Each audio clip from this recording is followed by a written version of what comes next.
Good evening. മാറ്റിനി ഫെമിനാലേക്ക് എല്ലാവർക്കും സ്വാഗതം.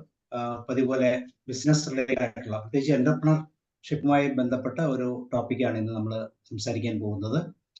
കഴിഞ്ഞ ക്ലാസ്സിൽ ലോറൻസ് സാർ നമ്മളോട് പറഞ്ഞത് പ്രത്യേകിച്ച് എന്റർപ്രണർ അല്ലെങ്കിൽ കോമ്പിറ്റൻസീസ് ഓഫ് എന്റർപ്രണർ, ഇന്ന് എങ്ങനെയാണ് ഐഡിയ ജനറേഷൻ എന്റർപ്രണറെ സംബന്ധിച്ചോളം അല്ലെങ്കിൽ ബിസിനസ് സംരംഭത്തിലേക്ക് എങ്ങനെ പുതിയ ഐഡിയാസ് ഡെവലപ്പ് ചെയ്യാം. ഒത്തിരി മെത്തേഡുകളുണ്ട്. അതിലെ ഓരോ മെത്തേഡുകളും കൃത്യമായിട്ട് സാർ പറയും. എല്ലാവരെയും പ്രോഗ്രാമിൽ ക്ഷണിക്കുന്നു. അതോടൊപ്പം ലോറൻസ് സാറിനെയും. Lawrence sir, you are welcome. Thank you sir. എന്റെ സ്ലൈഡ് കാണാമോ? കാണാം സാർ, കാണാം. ഓക്കെ. ഈ സ്ലൈഡ് ഞാൻ ഈ ഒരു പ്രോഗ്രാമിന് വേണ്ടി സെറ്റ് ചെയ്തതല്ല. കഴിഞ്ഞ 18-ാം തീയതി, ഈ ജൂൺ മാസം 18-ാം തീയതി, ഒരു ബിസിനസ് ഐഡിയയും ഇല്ലാത്തവർക്ക് ഒരു ഐഡിയ ഉണ്ടാക്കി കൊടുക്കുന്ന ഒരു ആഗ്രഹത്തോടു കൂടി ഒരു പ്രോഗ്രാം ഞാൻ അനൗൺസ് ചെയ്തിരുന്നു. 180 പേരിൽ മുകളിൽ രജിസ്റ്റർ ചെയ്തു. രജിസ്ട്രേഷൻ ക്ലോസ് ചെയ്യണമെന്ന്. അവസാനം 2 പ്രാവശ്യമായിട്ട്, രാവിലെ വൈകിട്ട് 2 ബാച്ചായിട്ട്, രാവിലെ ഒരു 50 പേര്, ഉച്ചയ്ക്ക് 37 പേരായിട്ട് 87 പേരുടെ പ്രോഗ്രാം നടത്തി. ആ ഡേറ്റ നമ്മുടെ കയ്യിലുണ്ട്, ആൾക്കാരുടെ ഡേറ്റ ഉണ്ട്. അതിനുശേഷം അവർക്കിനി ഒരു ഫോളോ അപ്പ് ചെയ്യുന്നുണ്ട്. ഇന്ന് ഞാൻ മറ്റൊരു പ്രോഗ്രാം ഇതുപോലെ തന്നെ സർക്കാരിന്റെ, ഇന്നും സർക്കാരിന്റെ ഫണ്ടില്ലാത്ത നടക്കുന്നതാണ്. ഇന്നൊരു പ്രോഗ്രാം ചെയ്തു.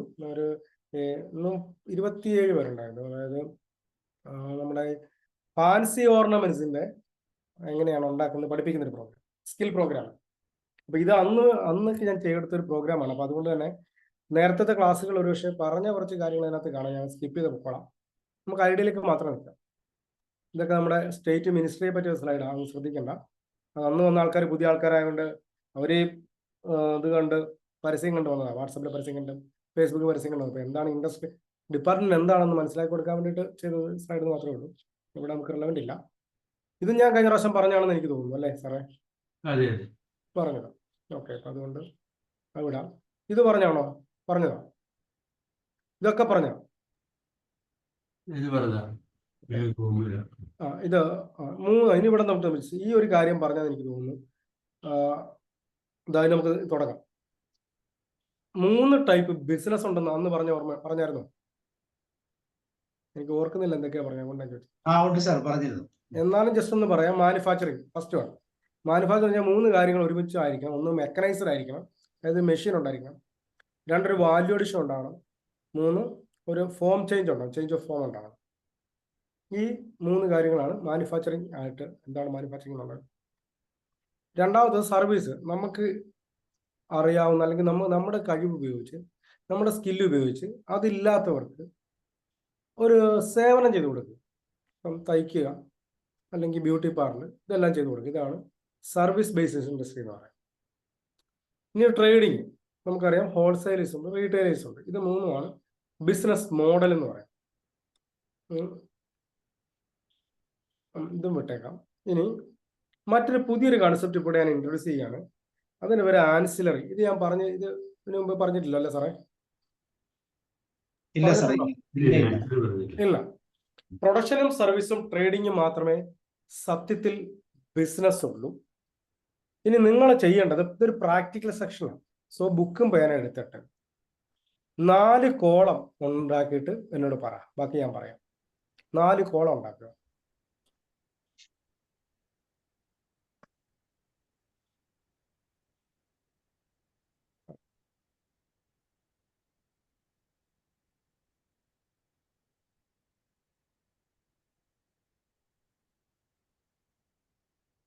കോളത്തിന്, ഒന്നാമത്തെ കോളത്തിന് പ്രൊഡക്ഷൻ, ഈ ഓർഡറിൽ തന്നെ പേര് കൊടുത്തിരുന്നു.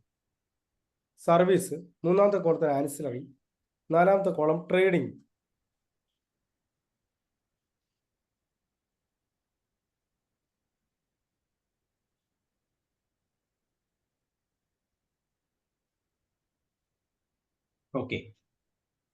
ഓക്കെ. ഇനി ഇതെന്താണെന്ന് നമുക്കൊന്ന് ജസ്റ്റ് പറഞ്ഞിട്ടുണ്ട്. 1 പ്രൊഡക്ഷനാണ്, 1 സർവീസാണ്, 1 ട്രേഡിംഗ്. ഇനി ആൻസിലറി എന്ന് പറഞ്ഞു കഴിഞ്ഞാല്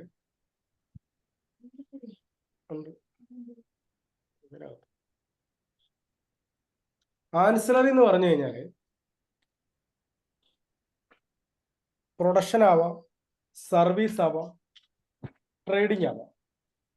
ഒന്നുകൂടെ ഞാൻ പറയാം. ആൻസിലറി എന്ന് പറഞ്ഞാൽ നമുക്ക് 3 ബിസിനസ് മോഡലേ ഉള്ളൂ. Ancillary it may be production, or it may B service, or it may B trade. പക്ഷെ ഒരു ബിസിനസ് സംരംഭം ആൻസിലറി ആണ് എന്ന് പറയണമെന്നുണ്ടെങ്കിൽ ഇതിനകത്ത് ഒരു ബിസിനസ് മറ്റൊന്നിനെ ഡിപ്പെൻഡ് ചെയ്തിരിക്കുമ്പോഴാണ് ഇത് ആൻസിലറി എന്ന് പറയുന്നത്. അതായത് ഉദാഹരണം പറഞ്ഞ നമ്മുടെ അടുത്ത് കോട്ടയം മെഡിക്കൽ കോളേജ്. ഈ മെഡിക്കൽ കോളേജ് ഗവൺമെന്റ് ഓഫ് കേരളയുടെ ഒരു സംരംഭമാണെന്ന് നമുക്കറിയാം. പക്ഷെ എന്നോട് തിരിച്ചു പറയണം കേട്ടോ, അതായത് പ്രാക്ടിക്കൽ സെഷനാണ് ഞാൻ പറഞ്ഞത്. മെഡിക്കൽ കോളേജ് ഉണ്ടായത് കൊണ്ട് മാത്രം അവിടെ വന്ന മറ്റ് ബിസിനസ് സംരംഭങ്ങളെ പറയാം. ഹോട്ടല്, മെഡിക്കൽ ഷോപ്പ്, ഹോട്ടലും മെഡിക്കൽ ഷോപ്പും എടുക്കുക. ഈ ഹോട്ടലും മെഡിക്കൽ ഷോപ്പുകൾ, അല്ലെങ്കിൽ ആ ഹോട്ടൽ മെഡിക്കൽ ഷോപ്പുകൾ എന്ന് പറഞ്ഞാൽ ഇത് ആ മെഡിക്കൽ കോളേജ് ഡിപ്പെൻഡ് ചെയ്തിരിക്കുന്ന സ്ഥാപനങ്ങളാണ്. അവിടെ നടക്കുന്ന ട്രേഡിംഗ് ആണ്, കച്ചവടം. മെഡിക്കൽ ഷോപ്പിൽ കച്ചവടം. That means ancillary may B trading.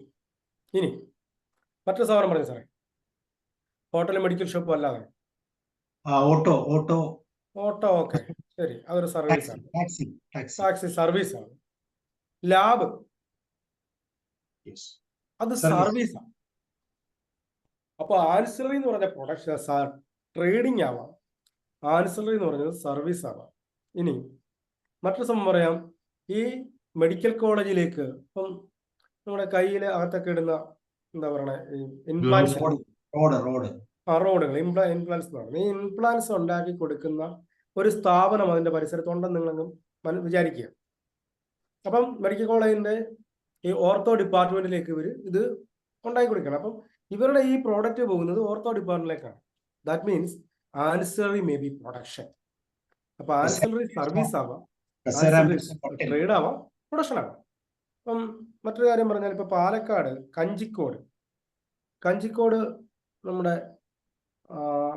ഏതാ മലബാർ സിമെന്റ്സ്. ആ മലബാർ സിമെന്റ്സിന് വേണ്ടിയിട്ട് ചാക്ക് ഉണ്ടാക്കി കൊടുക്കുന്ന ബ്രൊക്കേഡ് പ്ലാസ്റ്റിക് എന്നൊരു യൂണിറ്റ് കഞ്ചിക്കോടുണ്ട്. ഞാൻ ഈ 2 സ്ഥലത്ത് ഞാൻ പോയിട്ടുണ്ട്. ഈ ബ്രൊക്കേഡ് പ്ലാസ്റ്റിക്കിന്റെ മറ്റൊരു കസ്റ്റമർ കേരള സപ്ലൈകോയാണ്. ഇപ്പൊ 80% മലബാർ സിമെന്റ്സിനും 20% അവരുടെ പ്രോഡക്റ്റ് പോകുന്നത് സപ്ലൈകോയ്ക്കോ. അപ്പൊ ഈ സപ്ലൈകോയെ സംബന്ധിച്ചും മലബാർ സിമെന്റ്സിനെ സംബന്ധിച്ചും ഈ സാധനം ബ്രൊക്കേഡ് പ്ലാസ്റ്റിക് ഒരു ആൻസിലറി യൂണിറ്റ് ആണ്. ഓക്കെ, നേരിട്ട് ഡിപ്പെൻഡ് ചെയ്യാത്ത എന്നുള്ള ഉദ്ദേശമാണോ? നേരിട്ട് ഡിപ്പെൻഡ് ചെയ്യാത്ത അല്ല, ഒരു സ്ഥാപനത്തിന് ഡിപ്പെൻഡ് ചെയ്തൊരു ബിസിനസ് ഉണ്ടെങ്കിൽ അത് ആൻസിലറി യൂണിറ്റ് ആണ്, ഡിപ്പെൻഡന്റ് യൂണിറ്റ്. അത് പ്രൊഡക്ഷൻ ആവാം, സർവീസ് ആവാം, ട്രേഡ് ആവാം. അത് ആ പേരന്റ് സ്ഥാപനം ഉള്ളത് കൊണ്ടാണ് ഇതിന്റെ റിലവൻസ് വരുന്നത്. ഇപ്പൊ നമ്മുടെ ISROയ്ക്ക് വേണ്ടിയിട്ട് പല പ്രോഡക്റ്റുകൾ ഉണ്ടാക്കി കൊടുക്കുന്ന പല സ്ഥാപനങ്ങളും കേരളത്തിൽ പല ചെറുകിട വ്യവസായ സ്ഥാപനങ്ങളായിട്ടുണ്ട്. അപ്പൊ ഈ മംഗൾയാനിന്റെയും ചന്ദ്രയാന്റെയും ഒക്കെ പല ഭാഗങ്ങളും ഉണ്ടാക്കിയത് കേരളത്തിലെ പല വ്യവസായ യൂണിറ്റുകളിലാണ്. അപ്പൊ ഇത് ക്ലിയർ ആയല്ലോ അല്ലേ സാറേ? ഓക്കെ സാർ, ശരി. അപ്പൊ ഈ ഞാൻ എഴുതിയ പോലെ നിങ്ങൾ 4 എഴുതിയോ? Production, service, ancillary, trading. ഈ ട്രേഡിങ്ങിനകത്ത് ഇറ്റ് മേ ബി ഹോൾസെയിൽ ആവാം, റീറ്റെയിൽ ആവാം. ക്ലിയർ ആയല്ലോ? ഇനി now we are going to do an exercise. ഞാൻ ഒരു ക്ലോത്ത് എന്ന് പറഞ്ഞൊരു വാക്ക് ഞാൻ ആ സ്ലൈഡിൽ കാണാം. ഞാൻ ക്ലോത്ത് നിങ്ങൾക്ക് തരികയാണ്. നിങ്ങൾ ചെയ്യേണ്ടത് ഒരു 2-3 മിനിറ്റ് കൊണ്ട്, 1-2 മിനിറ്റ് കൊണ്ട് ചെയ്യാം. ഈ ക്ലോത്ത് ഉപയോഗിച്ച് ഉണ്ടാക്കാൻ പറ്റുന്ന, അതായത് consider cloth as a raw material. ക്ലോത്തിനെ റോ മെറ്റീരിയൽ ആയിട്ട് മനസ്സിൽ കണ്ടുകൊണ്ട് ക്ലോത്ത് ഉപയോഗിച്ച് ഉണ്ടാക്കാൻ പറ്റുന്ന എല്ലാ പ്രോഡക്റ്റുകളെയും ആ പ്രൊഡക്ഷൻ എഴുതിയ കോളത്തിനകത്ത് ഇപ്പൊ നിങ്ങൾ എഴുതി വെക്കണം. ഓക്കെ, 2 ഞാൻ പറഞ്ഞിട്ട് മൊത്തം ചെയ്താൽ മതി. 2, ക്ലോത്ത് യൂസ് ചെയ്യാൻ പറ്റുന്ന എന്തെങ്കിലും സർവീസ്, സേവന സംരംഭങ്ങൾ ഉണ്ടെങ്കിൽ അത് സർവീസ് എന്നുള്ളത് എഴുതി വയ്ക്കുക. ഇനി ആൻസിലറി, ഞാൻ ആൻസിലറി ഉദാഹരണം ജസ്റ്റ് പറയാം, അപ്പോൾ നിങ്ങൾക്ക് മനസ്സിലാകും. നമ്മൾ കോട്ടയം ഷീമാട്ടിൽ പോയി തുണി മേടിക്കുമ്പോൾ ഷീമാട്ടിൽ നിന്ന് നമുക്ക് തുണി തരുന്നത് ഒരു വലിയ കവറിലോ അല്ലെങ്കിൽ ഒരു ബാഗിലോ ഒക്കെയാണ്. അതിൻ്റെ അർത്ഥം കോട്ടയം ഷീമാട്ടിക്ക് വേണ്ടി സ്ഥിരമായിട്ട് കവർ പ്രിന്റ് ചെയ്ത് അവരുടെ പേരടിച്ച് കൊടുക്കുന്നതായ ഒരു സ്ഥാപനം എവിടെയോ ഉണ്ടെന്നാണ് അതിൻ്റെ അർത്ഥം. ആ സ്ഥാപനം ഈ ഷീമാട്ടിയുടെ ആൻസിലറിയാണ്. അപ്പം അങ്ങനെയുള്ള സ്ഥാപനങ്ങൾ, ബാഗ് പ്രിന്റിങ് സ്ഥാപനങ്ങൾ, ഇതിനുള്ള സാധനം ആൻസലറിയാണ്. അത് കാരണം ഈ തുണിക്കട ഉള്ളത് കൊണ്ടാണ് ഈ സ്ഥാപനങ്ങളുള്ളത്. ഇനി നമ്മൾ ഇവിടെ നിന്ന് എടുത്തുകൊണ്ട് വരുന്നത് നമ്മൾ തുണി തയ്ക്കാൻ വേണ്ടിയിട്ട് നമ്മളൊരു ഷർട്ടോ പാൻറ്റോ ഒരു ചുരിദാറോ ഒക്കെ തയ്ക്കാൻ വേണ്ടിയിട്ടാണ്. നമ്മൾ തയ്യക്കട വരുമ്പോൾ ആ തയ്യക്കട എന്തൊക്കെ കാണുന്നു അത് മുഴുവൻ ആൻസലറിയാണ്. നിങ്ങളൊന്ന് തയ്യക്കട മനസ്സിൽ കണ്ടു കഴിഞ്ഞാൽ ആ ആൻസലറി സ്ഥാപനം നിങ്ങൾക്ക് എഴുതാൻ പറ്റും, കാര്യങ്ങൾ എഴുതാൻ പറ്റും. അവിടെ കാണുന്ന എന്തോ ആൻസലറിയാണ്. ആ തുണി കൊണ്ട് നമ്മൾ രണ്ടു ദിവസം ഷർട്ട് ഉപയോഗിച്ചാൽ ഒരു ദിവസം ഉപയോഗിച്ച് മുഷിഞ്ഞ് കഴിഞ്ഞാൽ നമ്മൾ വാഷ് ചെയ്യാൻ വേണ്ടിയിട്ട് ഉപയോഗിക്കുന്ന എല്ലാ മെറ്റീരിയലും ആൻസലറിയാണ്. അപ്പം കിട്ടിയെന്ന് പ്രതീക്ഷിക്കുന്നു. ആ ആൻസലറി കോളം ഫില്ല് ചെയ്യുക. 4ാമത്തെ കോളം ട്രേഡിംഗ് എന്ന രീതി ഫില്ല് ചെയ്യുക. അതായത് ഇറ്റ് മേ ബി ഒരു ഷീമാട്ടി പോലെ ഒരു ജനറൽ ടെക്സ്റ്റൈൽ ആവാം, അല്ലെങ്കിൽ വാഷിംഗ് മെഷീൻ വിൽക്കുന്ന കടയാവാം, അല്ലെങ്കിൽ ലേഡീസിന്റെ മാത്രം ഡ്രസ്സ് വിൽക്കുന്ന കടയാവാം, അല്ലെങ്കിൽ ഒരു എന്താ സ്പെഷ്യൽ ഡ്രസ്സ്, അതായത് നമ്മുടെ പുരുഷന്മാരുടെ മാത്രം ഡ്രസ്സ് വയ്ക്കുന്ന കടയാവാം, കുഞ്ഞുങ്ങളുടെ മാത്രം ഡ്രസ്സ് വയ്ക്കുന്ന കടയാവാം. അപ്പൊ എന്തും. അപ്പം ഈ ട്രേഡിംഗ് സെവൻ ഡേയ്സ്. അപ്പൊ ഈ ഒരു 4 കോളം ഒരു 2-3 മിനിറ്റ് കൊണ്ട് ഫില്ല് ചെയ്യുക. ഞാൻ ഒരു ഇച്ചിരി വെള്ളം കുടിച്ചിട്ട് വരാം കേട്ടോ സാറേ. പോരെ? Okay sir. Okay sure.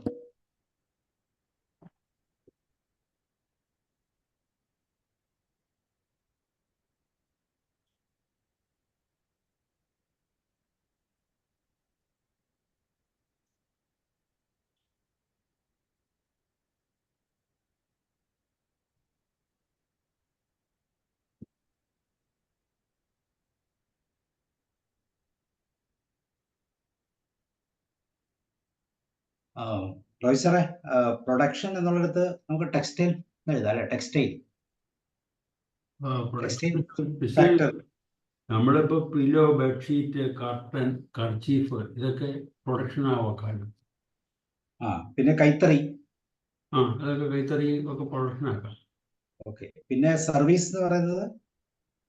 Service എന്ന് പറഞ്ഞാണ് നമ്മളിപ്പോ തുണിക്കടയിലേക്ക് പാക്ക് ചെയ്യാനുള്ള കവർ ഉണ്ടാക്കി കൊടുക്കുക. അത് ആൻസിലറി അല്ലേ? അത് ആൻസിലറിയാ. കവർ പ്രിന്റ് ചെയ്ത് കൊടുക്കും.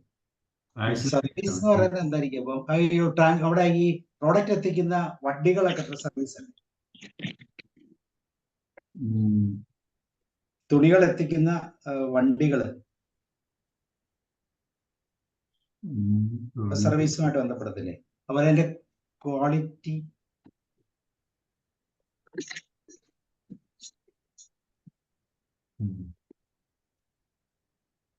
സർവീസ് ക്ലോത്തുമായി ബന്ധപ്പെട്ട സർവീസ് എന്ന് പറയുമ്പോൾ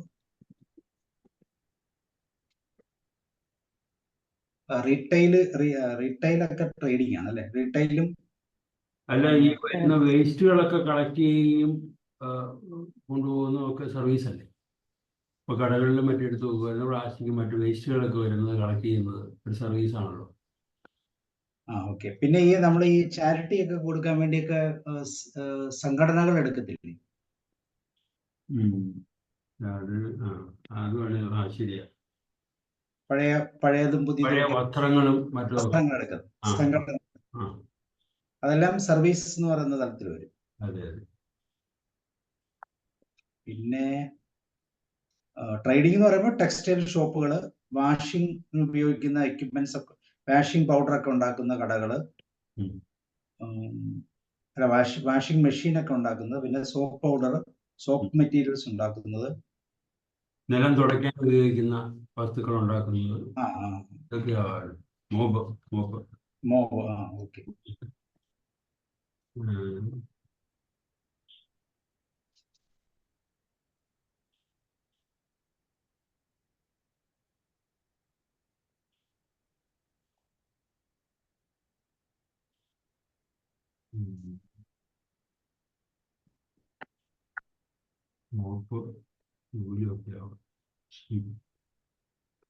തുണികൾ കൊണ്ട് ബാനർ ഒക്കെ പറയില്ലേ? ബാനർ.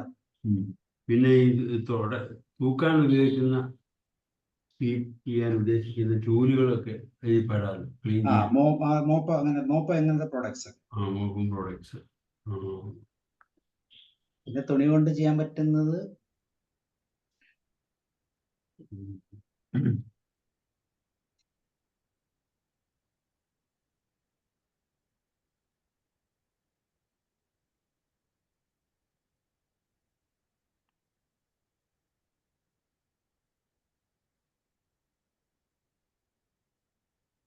അപ്പൊ ഞാൻ വായിക്കാം. പ്രൊഡക്റ്റ് എന്നുള്ളതിൻ്റെ അകത്ത് എഴുതിയത് നമ്മൾ ഷർട്ട്, അങ്ങനെയുള്ള സാധനങ്ങളെല്ലാം, കൈത്തറി ടെക്സ്റ്റൈൽ ആയിട്ടുള്ള സാധനങ്ങളെല്ലാം, ഷർട്ട്, പാൻറ്, ഇതെല്ലാം, അതുപോലെ കർട്ടൻ, ഇങ്ങനെയുള്ളതെല്ലാം, മാറ്റ്, യെസ്, മാറ്റ്, അങ്ങനെയുള്ളതെല്ലാം പ്രൊഡക്റ്റ് ആണ്. പിന്നെ സർവീസ് എന്ന് പറയുന്നത് തുണികൾ കൊണ്ടുവരുന്ന വണ്ടികൾ, വേസ്റ്റ് ട്രാൻസ്പോർട്ട് ചെയ്യുന്ന രീതികൾ, പ്രൊഡ്യൂസ് ചെയ്ത സാധനങ്ങൾ എത്തേണ്ടിടത്ത് എത്തിക്കുന്നത്, അതാണ് തുണികൾ കൊണ്ടുവന്ന വണ്ടികൾ എന്ന് എഴുതി. Transportation vehicles. പിന്നെ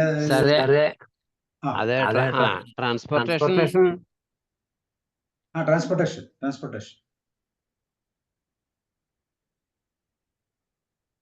പിന്നെ ആൻസിലറി എന്ന് പറയുന്നത് കവറ്, അതുപോലെ പ്ലാസ്റ്റിക് ബാഗ്, ഈ പറഞ്ഞതുപോലെ ചാക്ക്, അത് കൊണ്ടുവരാനുള്ള ചാക്ക്, പാക്ക് ചെയ്യാനുള്ള ചാക്ക്, അതുപോലെ കാർട്ടൺ, പിന്നെ അത് കെട്ടാൻ ഉപയോഗിക്കുന്ന പ്ലാസ്റ്റിക്, പിന്നെ സ്റ്റിച്ചിങ്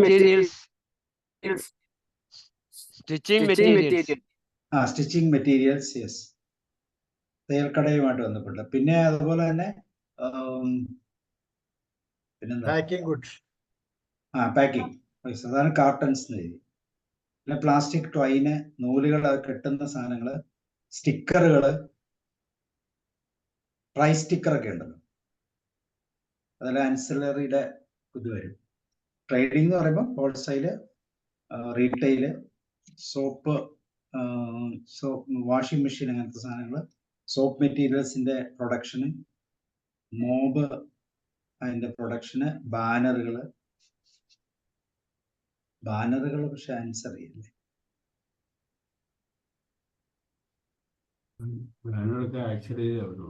ആൻസർ ഇല്ല. എഴുതിയോ? എഴുതി. ഒന്ന് വായിക്കാവോ സാറേ? ആദ്യത്തെ കോളം വായിക്കാം. പ്രൊഡക്ഷൻ എന്ന് പറയുന്ന ഏരിയയിൽ നമ്മൾ എഴുതിയ പലതരത്തിലുള്ള തുണികൾ, ഷർട്ട്, പാൻറ്, സാരി, ഇങ്ങനെയുള്ള തുണികളെല്ലാം, പിന്നെ കൈത്തറി, മാറ്റ്, കർട്ടൻ, പിന്നെ തുണി കൊണ്ടുണ്ടാക്കുന്ന എല്ലാ സാമഗ്രികളും, കർച്ചീഫ്, മറ്റുള്ള പറയാം. സർവീസ് പറയാനോ പറയുന്ന സർവീസ് പ്രൊഡക്ഷൻ നമുക്ക് ഇവിടെ പറയാനുണ്ട്. സാർ ഇപ്പൊ ഷർട്ട്, പാൻറ് പറഞ്ഞതിനൊക്കെ ഞാൻ ഒറ്റ വാക്ക് ഡ്രസ് എന്ന് പറയും. Dress, okay. ഡ്രസ്സാണ്. ഈ ഡ്രസ്സിനോട് ആർക്ക് നമുക്ക് കുറെ ക്വസ്റ്റ്യൻ ചോദിക്കണം. ആർക്കെന്ന് ചോദിക്കുമ്പം ഒരു പുരുഷന്മാർക്ക്, സ്ത്രീകൾക്ക്, കുട്ടികൾക്ക് കിട്ടും. ഇപ്പം ഉദാഹരണം പുരുഷന്മാർക്ക്. ഇനി അടുത്ത ചോദ്യം, പുരുഷന്മാർക്കെങ്കിൽ എന്ത്, ഷർട്ടാവാം, പാൻ്റാവാം, മറ്റു പലതും ആവാം. അപ്പൊ നമ്മൾ ഷർട്ട് എടുത്തു. എന്തെന്ന ചോദ്യത്തിന് കിട്ടി ഷർട്ട്. ഈ ഷർട്ട് എന്ന് പറയുമ്പോൾ അടുത്ത ചോദ്യം ഏത് പ്രായക്കാർക്ക്, അപ്പൊ ഒരു ഏജ് ഗ്രൂപ്പ് കിട്ടി. അടുത്ത ചോദ്യം ഏത് ഫാബ്രിക്, ഏത് സൈസ്, ഏത് ഷേപ്പ്, ഏത് ഡിസൈൻ, ഏത് നൂല്. ഇങ്ങനെ ഈ ചോദ്യം ചോദിച്ച് നാരോ ഡൗൺ ചെയ്ത് നമുക്ക് കൊണ്ടുവരാനായിട്ട് പറ്റും ഡ്രസ്സ്. ഇനി ഡ്രസ്സ് മാത്രമല്ല, നിങ്ങൾ ആദ്യം പറഞ്ഞ പോലെ ബെഡ്ഷീറ്റ് ഉണ്ട്, പില്ലോ ഉണ്ട്, പില്ലോ കവർ ഉണ്ട്, അങ്ങനെ ഒരുപാട് സംഭവങ്ങളുണ്ട്. അതുപോലെ നമുക്ക് ഈ തുണി തന്നെയാണ്, നമ്മുടെ ഏപ്രൺ തുണിയാണ്, നമ്മുടെ ജനൽ കർട്ടൻ തുണിയാണ്, ചവിട്ടി ഉണ്ടാക്കാം, കൊട ഉണ്ടാക്കാം, പിന്നെ നമുക്ക് ബാഗുകൾ ഉണ്ടാക്കാം, ചെരുപ്പ് ഉണ്ടാക്കാം, ഗ്ലൗസ് ഉണ്ടാക്കാം. നമ്മൾ വളരെ വൈഡായിട്ട് ചിന്തിക്കണം. ഹോസ്പിറ്റലിൽ ചിന്തിക്കുക. തുണി എന്ന് പറയുമ്പോൾ ഹോസ്പിറ്റലിലേക്ക് കയറി പോവുക, ഓപ്പറേഷൻ തിയേറ്ററിലേക്ക് കയറി പോവുക. നമുക്ക് കോട്ടൺ വേസ്റ്റിനെ പറ്റി ചിന്തിക്കാൻ പറ്റും തുണി എന്ന് പറയുമ്പം. അപ്പോൾ അതുപോലെ തന്നെ പേഴ്സ്, ഹൈദരാബാദിലെ പോച്ചമ്പള്ളിയിൽ നിന്ന് മേടിച്ച പേഴ്സ് ഇപ്പോഴും വീട്ടിൽ കാണും. 250 രൂപയ്ക്ക് കൊണ്ട് 10 കൊല്ലം മേടിച്ച. അപ്പോൾ പേഴ്സ്, ഇങ്ങനെ വ്യത്യസ്തമായ ഒരുപാട് സംഭവം തുണി ഉണ്ടാക്കാൻ പറ്റും. അപ്പോൾ പ്രൊഡക്ഷൻ നിങ്ങൾ എഴുതിയാൽ മതി. ഇപ്പൊ ഞാനങ്ങ് എൻ്റെ ഓർമ്മ പറഞ്ഞ രണ്ടാമത് സാറേ സർവീസ് പറ. ട്രാൻസ്പോർട്ട് ചെയ്യുന്ന വെഹിക്കിൾസ്. അവിടെ നിൽക്കട്ടെ സാറേ, അതിന് മുമ്പ് തയ്ച്ചു കൊടുക്കണം അല്ലേ? യെസ്. സ്റ്റിച്ചിങ്. അപ്പൊ ആർക്കെ അല്ലേ വാഷ് ചെയ്ത് കൊടുക്കാം. ദാറ്റ് മീൻസ് ഒരു ലോണ്ടറി സർവീസിനെ പറ്റി നമുക്ക് ചിന്തിക്കാം. ഒരു 10 ലക്ഷം രൂപ പരമാവധി ഉണ്ടെങ്കിൽ ചെയ്യാവുന്ന ഒരു ബിസിനസ്സാണ് ലോണ്ടറി സർവീസ്. അത് ചിന്തിക്കാം. അപ്പൊ ഇത് അടുത്ത് സാറ് പറഞ്ഞ ട്രാൻസ്പോർട്ടേഷൻ ചിന്തിക്കാം. അതുപോലെ നമുക്ക് ഈ ഷാമിയാന പന്തലൊക്കെ ഇടുന്നില്ലേ, തുണിപ്പന്തലൊക്കെ ഇടുന്നത്, ആ സർവീസ് ചിന്തിക്കാം. വണ്ടിയൊക്കെ അപ്പോൾസ്റ്റർ ചെയ്യുന്നതിനെ പറ്റി ചിന്തിക്കാം, സോഫയൊക്കെ, വണ്ടിയൊക്കെ. അതുപോലെ തയ്യൽ പഠിപ്പിക്കുന്നതിനെ പറ്റി ചിന്തിക്കാം. തയ്യൽ മെഷീൻ റിപ്പയർ ചെയ്യുന്നതിനെ പറ്റി ചിന്തിക്കാം. വാഷിംഗ് മെഷീൻ റിപ്പയർ ചെയ്യുന്നതിനെ പറ്റി ചിന്തിക്കാം. തേപ്പൂട്ടി റിപ്പയർ ചെയ്യുന്നതിനെ പറ്റി ചിന്തിക്കാം. ഇതിൻ്റെയൊക്കെ അതൊക്കെ നമുക്ക് ചിന്തിക്കാം. Service okay. അതുപോലെ തന്നെ ഈ സോഫ്റ്റ്വെയർ ഡിസൈൻ ചിന്തിക്കാം. ഈ ഫാഷൻ ഡിസൈനിങ്ങിന്റെ സോഫ്റ്റ്വെയർ ഡിസൈനെ പറ്റി ചിന്തിക്കാം. ഇതിലെ കോഴ്സുകളെ പറ്റി ചിന്തിക്കാം. ഫാഷൻ കോഴ്സുകളെ പറ്റി ചിന്തിക്കാം. ഇതെല്ലാം സർവീസാണ്. ക്ലിയർ ആയില്ലേ? യെസ്. സാറേ ആൻസലറി എന്നുള്ള പറയാമോ? കാർട്ടൺ, എന്താ ഗ്ലാസ്, തയ്യൽക്കടയിൽ സ്റ്റിച്ചിങ്ങിന് ഉപയോഗിക്കുന്ന പല കാര്യങ്ങൾ. പിന്നെ തയ്യൽക്കട ചെല്ലുമ്പോൾ തയ്യൽ മെഷീൻ വേണം, അത് ആൻസലറിയാണ്. അവിടെ തേപ്പൂട്ടുണ്ട്, സ്കെയിലുണ്ട്, പെൻസിലുണ്ട്, ബുക്കുണ്ട്, പേനയുണ്ട്, ടേപ്പുണ്ട്. നമ്മൾ ഷർട്ട് അയക്കാൻ തുണി മാത്രം കൊണ്ടുകൊടുക്കുള്ളൂ. നൂലും ബട്ടൺസും, അല്ലെങ്കിൽ പെൺകുട്ടികൾ ചുരിദാർ അയക്കാൻ ചുരിദാറിന്റെ തുണി മാത്രം കൊണ്ടുകൊടുക്കും. സീക്വൻസുകളും ആ ക്ലിപ്പും നമ്മുടെ പാന്റിന്റെ സിബും ഒക്കെ എല്ലാം ആൻസലറിയാണ്. എന്ന് പറഞ്ഞാൽ ഇതൊക്കെ ഉണ്ടാക്കുന്ന സ്ഥലങ്ങൾ ഉണ്ടെന്ന് എന്നെ പറഞ്ഞതിന്റെ അർത്ഥം. ഇതിന് ദാറ്റ് മീൻസ് ആൻസലറി പ്രൊഫഷനാണ്. ഓക്കെ. പിന്നെ കൊണ്ടുവരുന്ന കാർട്ടൺ, പേപ്പർ കൂടുകൾ, കാർട്ടൺ കൂടുകൾ, അതെല്ലാം ആൻസലറിയാ. അതായത് സീമാട്ടിന്റെ കാര്യം പറഞ്ഞേ, നമ്മുടെ കയ്യിലേക്ക് വാരി എല്ലാവരും തരുന്ന ഒരു ഇതിലാ തരുന്നത്. ട്രേഡിങ്ങിലേക്ക് വാ സാറേ. ട്രേഡിങ് വരുമ്പോഴത്തേക്കും വാഷിംഗ് മെഷീന്റെ കാര്യങ്ങൾ പറഞ്ഞു. പിന്നെ soap material, trading, textile trading, retail and wholesale, എന്തും വരാം. അതുപോലെ ഈ വാഷിംഗ് മെറ്റീരിയൽ വിൽക്കുന്ന കടകളാവാം, വാഷിംഗ് മെഷീൻ പോലുള്ള കടകളാവാം, തയ്യൽ മെഷീൻ വിൽക്കുന്ന കടകളാവാം. സോപ്പ് അത് വാഷിംഗ് മെറ്റീരിയൽ ആണ്. തയ്യൽ സ്ഥാപനങ്ങൾ, അല്ലെങ്കിൽ തയ്യൽ മെറ്റീരിയൽ വിൽക്കുന്ന, അതായത് സൂചി, നൂല്, കത്രിക പോലെയുള്ള സാധനങ്ങൾ വിൽക്കുന്ന സ്ഥാപനങ്ങളാവാം. ഈ ഡ്രസ്സ് ഇതുപോലെ തന്നെ നമ്മുടെ എന്താ പറയാ, ടെക്സ്റ്റൈൽ എന്ന് പറയുമ്പോൾ ജനറൽ ടെക്സ്റ്റൈൽ മാത്രമല്ല, സീമാട്ടി പോലെ ടെക്സ്റ്റൈൽ മാത്രമല്ല, പുരുഷന്മാരുടെ മാത്രം തുണി വിൽക്കുന്ന സ്ഥലമുണ്ട്, ന്യൂ ബോൺ ബേബിയുടെ തുണി വിൽക്കുന്ന സ്ഥലമുണ്ട് അല്ലേ. ഈ സർവീസ് പറയുമ്പോൾ വാടകയ്ക്ക് കൊടുക്കാട്ടോ. നമ്മൾ ഈ ഓണം വരാൻ പോവാ, നമ്മൾ പുലിക്കളി കോർത്താൽ മതി. അതുപോലെ കല്യാണത്തിനോ ഇങ്ങനെയുള്ള പരിപാടിക്ക് ഫംഗ്ഷനൊക്കെ തുണി വാടകയ്ക്ക് കൊടുക്കുന്ന സ്ഥാപനങ്ങളുണ്ട്, നാടകത്തിനൊക്കെ. അതൊക്കെ ചിന്തിക്കാം. അപ്പം ട്രേഡിങ് മനസ്സിലായില്ലേ? ഹോൾസെയിൽ ആവാം, റീറ്റെയിൽ ആവാം. എന്റെ ചോദ്യം ഇത്രേ ഉള്ളൂ, നമ്മൾ എവിടെ നിന്നാ തുടങ്ങി? ക്ലോത്തിൽ നിന്നാ തുടങ്ങി. സാറേ കുറെ ഏറെ സംഭവം കിട്ടിയോ? ധാരാളം. ഗൗരവമായിട്ടൊന്നുമല്ല ചെയ്തേ, കുറെ പറയുന്നു നഷറായിട്ട് ചെയ്താ ഈ എക്സസൈസ്. ക്ലോത്ത് മാറ്റിയിട്ട് അവിടെ തടി ഇപ്പൊ ചെയ്യണ്ട, തടി ഒന്ന് ഇട്ട് നോക്കി. തടി ഇപ്പൊ ചെയ്യണം, ചിന്തിക്കാൻ മാത്രം എഴുതണ്ട. തടി കൊണ്ട് എത്രയോ പ്രോഡക്റ്റ് കിട്ടും. ഫർണിച്ചർ മാത്രമല്ല അല്ലെ, നമ്മുടെ പള്ളിയുടെ ആൾത്താരൊക്കെ മാത്രം പണിയുന്നവരുണ്ട്, അമ്പലം മാത്രം പണിയുന്നവരുണ്ട്. അതുപോലെ തടിയെന്ന് പറയുമ്പോൾ നമുക്ക് എന്താ പറഞ്ഞ, ചില തടികൾ നമുക്ക് കരകൗശല വസ്തുക്കൾ ഉണ്ടാക്കാൻ പറ്റും. ഈ തുണി തന്നെ ഉണ്ടാക്കാം. കോടികൾ മറിയുന്ന ഒരു ബിസിനസ് മേഖലയാണ് ഈ പാവയുടെ പ്രൊഡക്ഷൻ എന്ന് പറയുന്നത്, ഈ ടോയ്സ് എന്ന് പറയുന്നത്. അപ്പൊ തുണി ആരും ടോയ്സ് പറഞ്ഞില്ല, ക്യാപ്പുണ്ട്, കയ്യുറകൾ, മറ്റേ ഗ്ലൗസ് മാത്രമല്ല, അല്ലാതെ കയ്യുറകളുണ്ട് അല്ലെ, മാസ്ക് ആരും പറഞ്ഞില്ല. ഇതെല്ലാം തുണിയുടെ പ്രോഡക്റ്റ് ആണ് എന്ന് പറഞ്ഞ പോലെ തടി കൊണ്ട് ഇതുപോലെ ഉണ്ടാക്കാം. അപ്പൊ തുണിയോ തടിയോ അവിടെ പാലോ എന്ത് നാച്ചുറൽ പ്രോഡക്റ്റ് വന്നാലും എന്ത് ചെയ്യാൻ പറ്റും, എന്ത് സംഭവം നമുക്ക് അതിനെ ഈ 4 ഡയമെൻഷൻ ചിന്തിച്ചാൽ നമുക്ക് ഇത് ഉണ്ടാക്കാൻ പറ്റും. ക്ലിയർ ആയല്ലോ അല്ലെ? ശരി, രണ്ടാമത്തെ മെത്തേഡിലേക്ക് ഞാൻ പോവാണേ. ഇതാണ് ഞാൻ ആദ്യം ചെയ്യാൻ പറഞ്ഞത്, നിങ്ങൾ ചെയ്തത് ഇത് തന്നെ. ഓക്കെ, ഇതായിരുന്നല്ലോ. ഇനി അടുത്ത മെത്തേഡ് നോക്കാം, മാർക്കറ്റ് സർവേ. ഇതിന് വേണ്ടിയിട്ട് നമ്മൾ ചെയ്യേണ്ടത്, നമ്മുടെ പ്രദേശത്തെ നമ്മുടെ പഞ്ചായത്തിന് നമ്മൾ താമസിക്കുന്ന വാർഡ് എടുത്തു, 2 3 അല്ല ഒരു പഞ്ചായത്തിന് എടുക്കണം നല്ലതാണ്. ഇപ്പോൾ തൽക്കാലം ഞാൻ പറഞ്ഞത് നമ്മൾ ഇപ്പൊ തന്നെ ചെയ്യണേ. നിങ്ങൾ താമസിക്കുന്ന ആ വാർഡിലേക്ക് ഒന്ന് സന്ദർശനം നടത്തുക. മനസ്സുകൊണ്ടൊരു സന്ദർശനം നടത്തുക. കേൾക്കാലോ അല്ലേ? എനിക്ക് സൗണ്ട് കുറച്ചല്ല. ഒരു സന്ദർശനം നടത്തുക. എന്നുവെച്ചാൽ ഇൻഡസ്ട്രിയൽ ഏരിയ ഉണ്ടാവും, ലോക്കൽ മാർക്കറ്റ് ഉണ്ടാവും, സെയിൽസ് ഔട്ട്ലെറ്റ് ഉണ്ടാവും, റെസിഡൻഷ്യൽ ഏരിയ ഉണ്ടാവും. അവിടെയൊക്കെയുള്ള ബിസിനസ് സ്ഥാപനങ്ങളൊന്ന് മനസ്സുകൊണ്ട് കാണുക. കണ്ടിട്ട് ഇങ്ങനെ ഒന്ന് ഒരു കോളം കൂടെ എടുക്കുക. Production, service.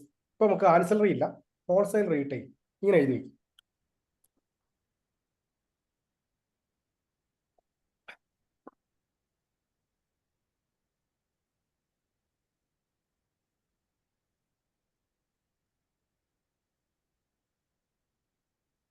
എഴുതിയോ?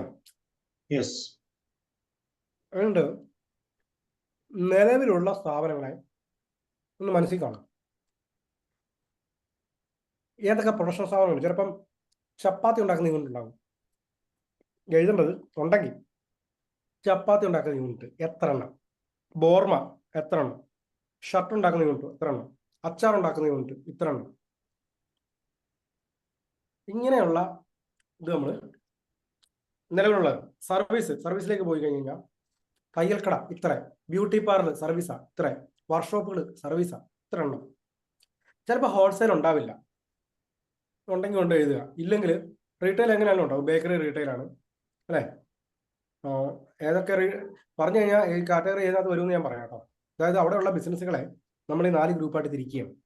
ശരിക്കും 3 ഗ്രൂപ്പാണ്. ട്രേഡിങ്ങിനെ നമ്മൾ 2 ആയിട്ട് തിരിച്ചു. Hotel trading, store trading. സാറേ അപ്പൊ അത് ഹോൾസെയിൽ റീറ്റെയിൽ വരത്തില്ലേ? ഹോൾസെയിലോ റീറ്റെയിലോ ആവാലോ. ഇപ്പം ഹോട്ടല് റീറ്റെയിലാ.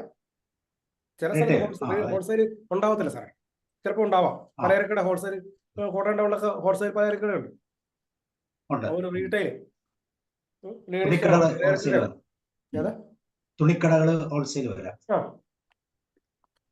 ചെറിയ റെസ്റ്റോറൻ്റ് ഉണ്ടാവും. അപ്പം നമ്മുടെ നാട്ടില്, അതായത് നമ്മൾ എവിടെയാണോ സംരംഭം ആരംഭിക്കാൻ പോകുന്നത് അവിടുത്തെ മാർക്കറ്റിനെ നമ്മളൊന്ന് പഠിക്കുകയൊക്കെ ചെയ്തത്.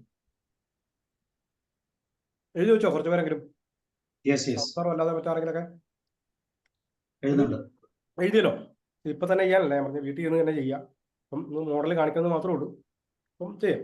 എന്നിട്ടുണ്ടല്ലോ വീണ്ടും ഇങ്ങോട്ട് വരിക, ഒന്ന് നോക്കുക. Now we are going to find out the gap find ചെയ്യാൻ പോവാം. എന്തിനാ ഇങ്ങനെയാന്ന് ചോദിച്ചാൽ പ്രഥമശിയ ഒരു കാര്യം പറയാം. ഒന്ന്, ഏറ്റവും കൂടുതലുള്ള സ്ഥാപനം ഏതാണെന്ന് നമുക്ക് അറിയണം. കാരണം ഒരു കൊച്ചു പ്രദേശമാണ്, 5 ബേക്കറി ഉണ്ടെങ്കിൽ 6ാമത്തെ ബേക്കറി അവിടെ കൊണ്ട് ഇടുമ്പം ഈ നമ്മൾ അവരുടെ മാർക്കറ്റിലേക്ക് പെനിട്രേറ്റ് ചെയ്യുക ചെയ്യുന്നത്. ശരിയല്ലേ?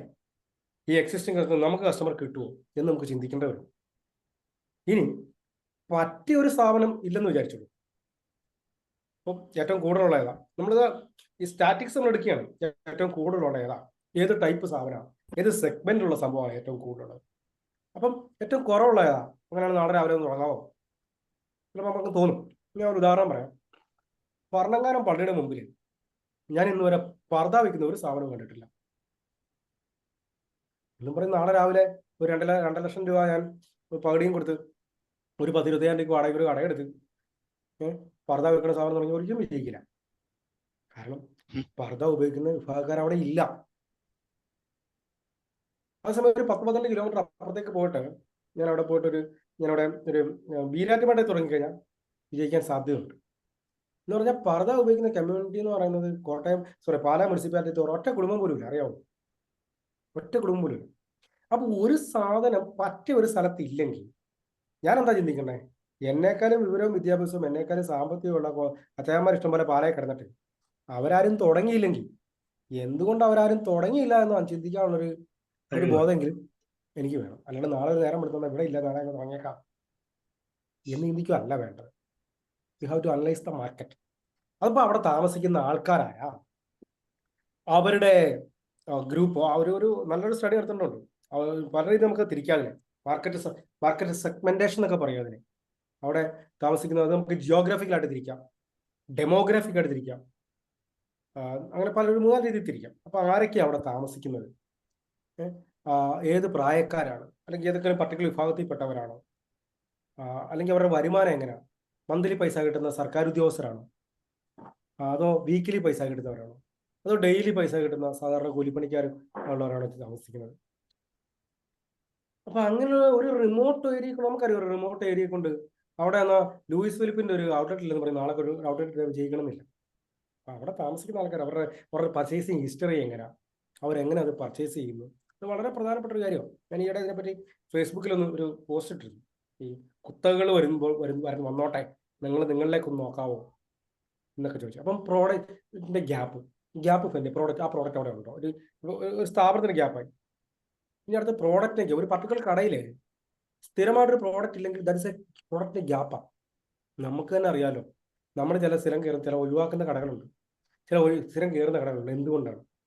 ക്വാളിറ്റിയിലുള്ള ഗ്യാപ്പ് എന്ന് പറഞ്ഞാൽ ചിലപ്പോൾ ചില മീൻകടലൊക്കെ നമ്മൾ ചിലപ്പം പോവുകയല്ല, ഹൈജീനിക് അല്ല. അപ്പം ഗ്യാപ്പാണ്.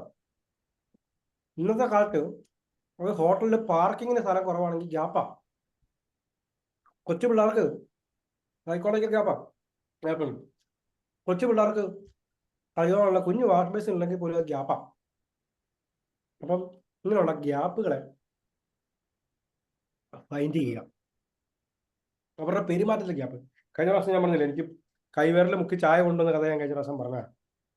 എങ്ങനെ കസ്റ്റമറോട് പെരുമാറ്റം, നമ്മുടെ സംസാരം നമുക്കറിയാം. നമ്മൾ ചില സ്ഥിരം പോകുന്ന കടകളിലൊക്കെ ചിലപ്പം പല കാരണങ്ങളാണ് പോകുന്നത്, പ്രോഡക്റ്റ് മാത്രം ഉദ്ദേശിച്ചില്ല. ഇപ്പം അവിടുത്തെ ആംബിയൻസ് ആയിരിക്കാം അല്ലെ. ഇപ്പോഴത്തെ പല ഹോട്ടലൊക്കെ എന്ന് പറഞ്ഞാൽ അവിടെ ഫുഡിനേക്കാൾ ഉപരി നമ്മൾ അവിടെ വർത്താനം പഠിക്കുന്ന ആംബിയൻസും ആ മ്യൂസിക് സിസ്റ്റവും ആ ഒരു ഹോട്ടലൊക്കെ പല കടകളുണ്ട്.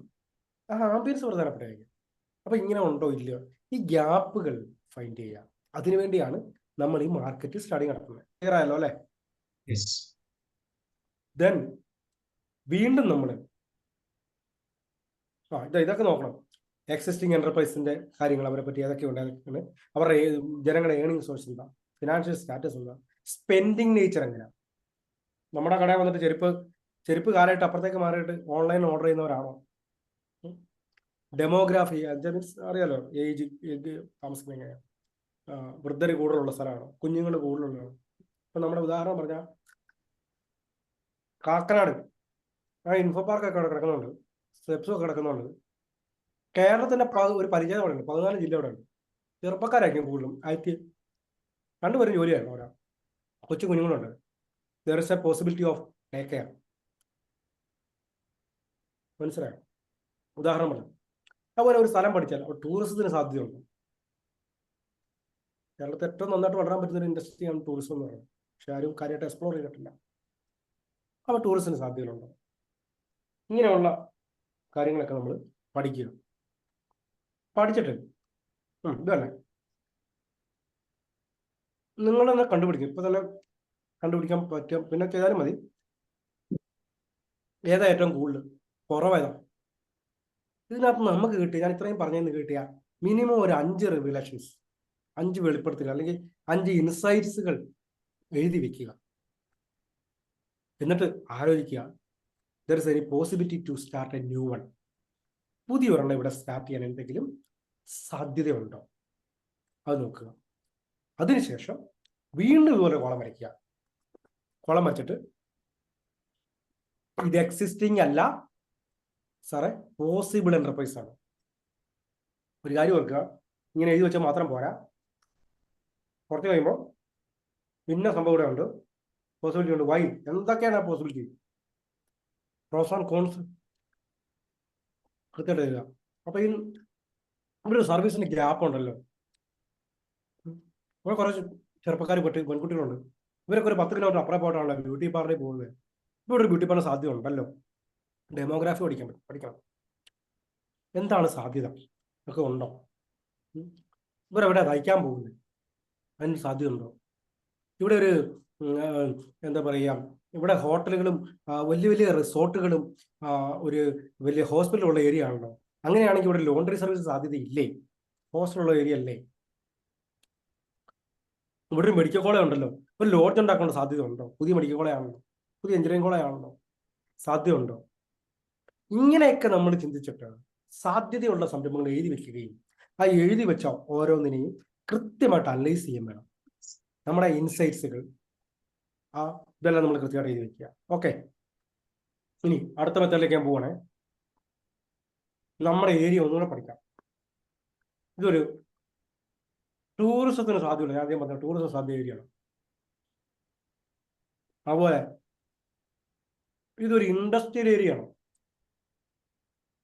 ആദ്യം പറഞ്ഞ കഞ്ചിക്കോട്ടെ കാര്യം പറഞ്ഞില്ലേ, ഈ ബ്രൊക്കേഡ് പ്ലാസ്റ്റിക്കിനും ഒക്കെ പല സാധനങ്ങൾ ഉണ്ടാക്കി കൊടുക്കുന്ന മറ്റു ചെറുകിട സംരംഭങ്ങൾ വേറെ അവിടെ ഉണ്ട്. അതുകൊണ്ടാണ് ഇങ്ങനെ ഈ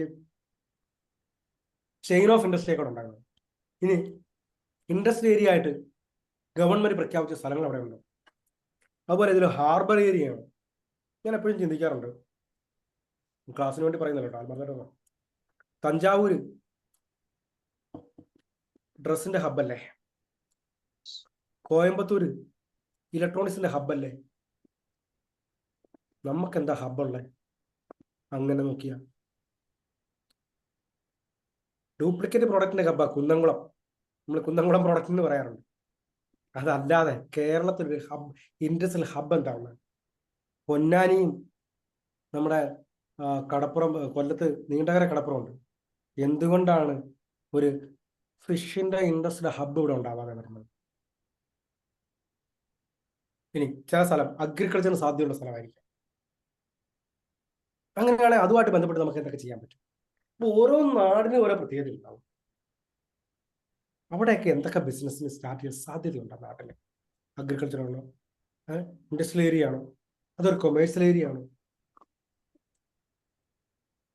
കുമരകം ഒരുപാട് എക്സ്പ്ലോർ ചെയ്യാൻ പറ്റുന്ന സാധ്യതയുള്ള സ്ഥലമാണ് ടൂറിസം എന്ന് പറയുന്നത്.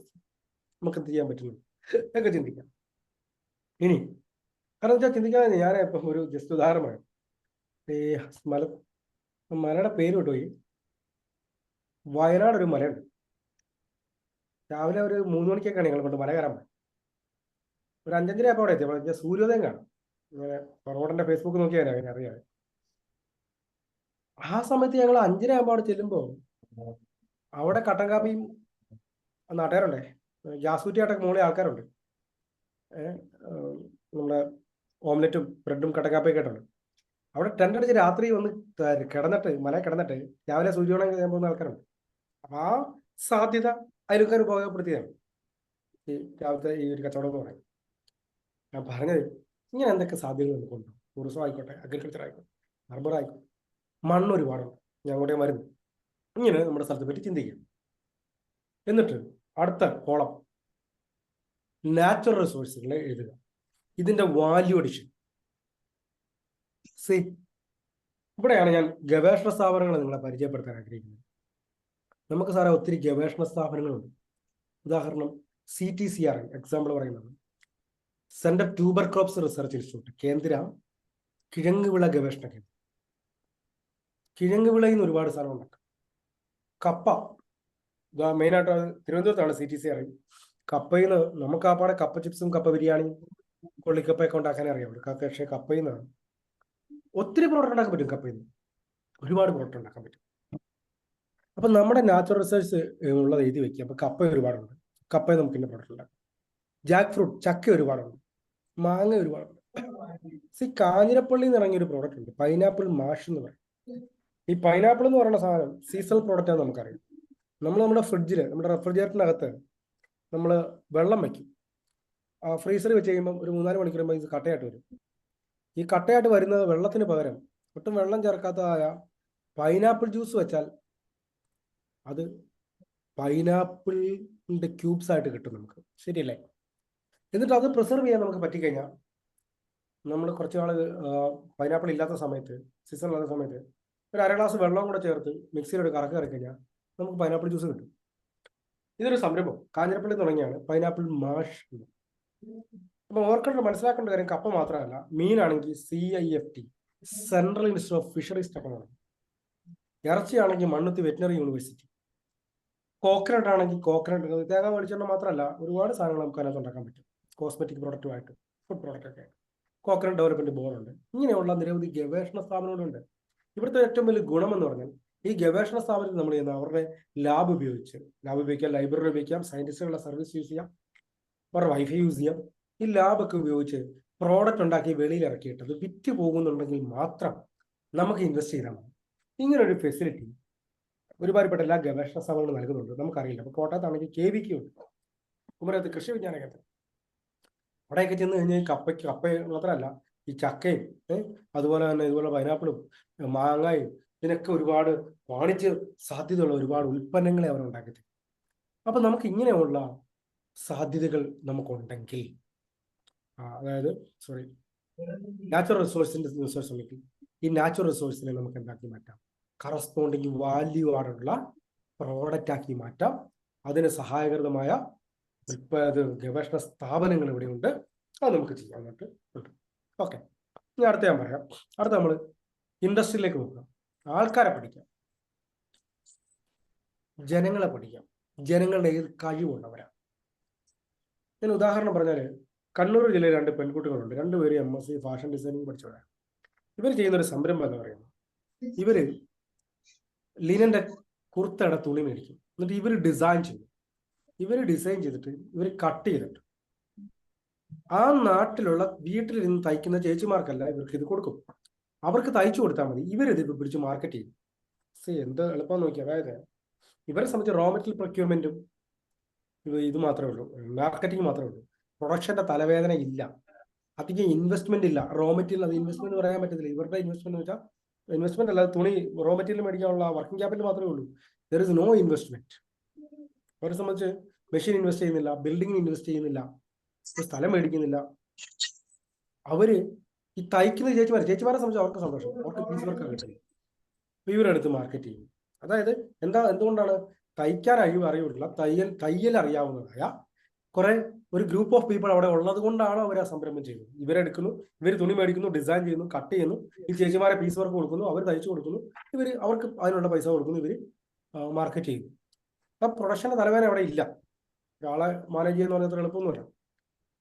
ലേബർ ഡിപ്പാർട്ട്മെന്റൊക്കെ അറിയിക്കണം ഒക്കെ ഉണ്ട്. അതൊന്നും ഇവിടെ വരുന്നില്ല.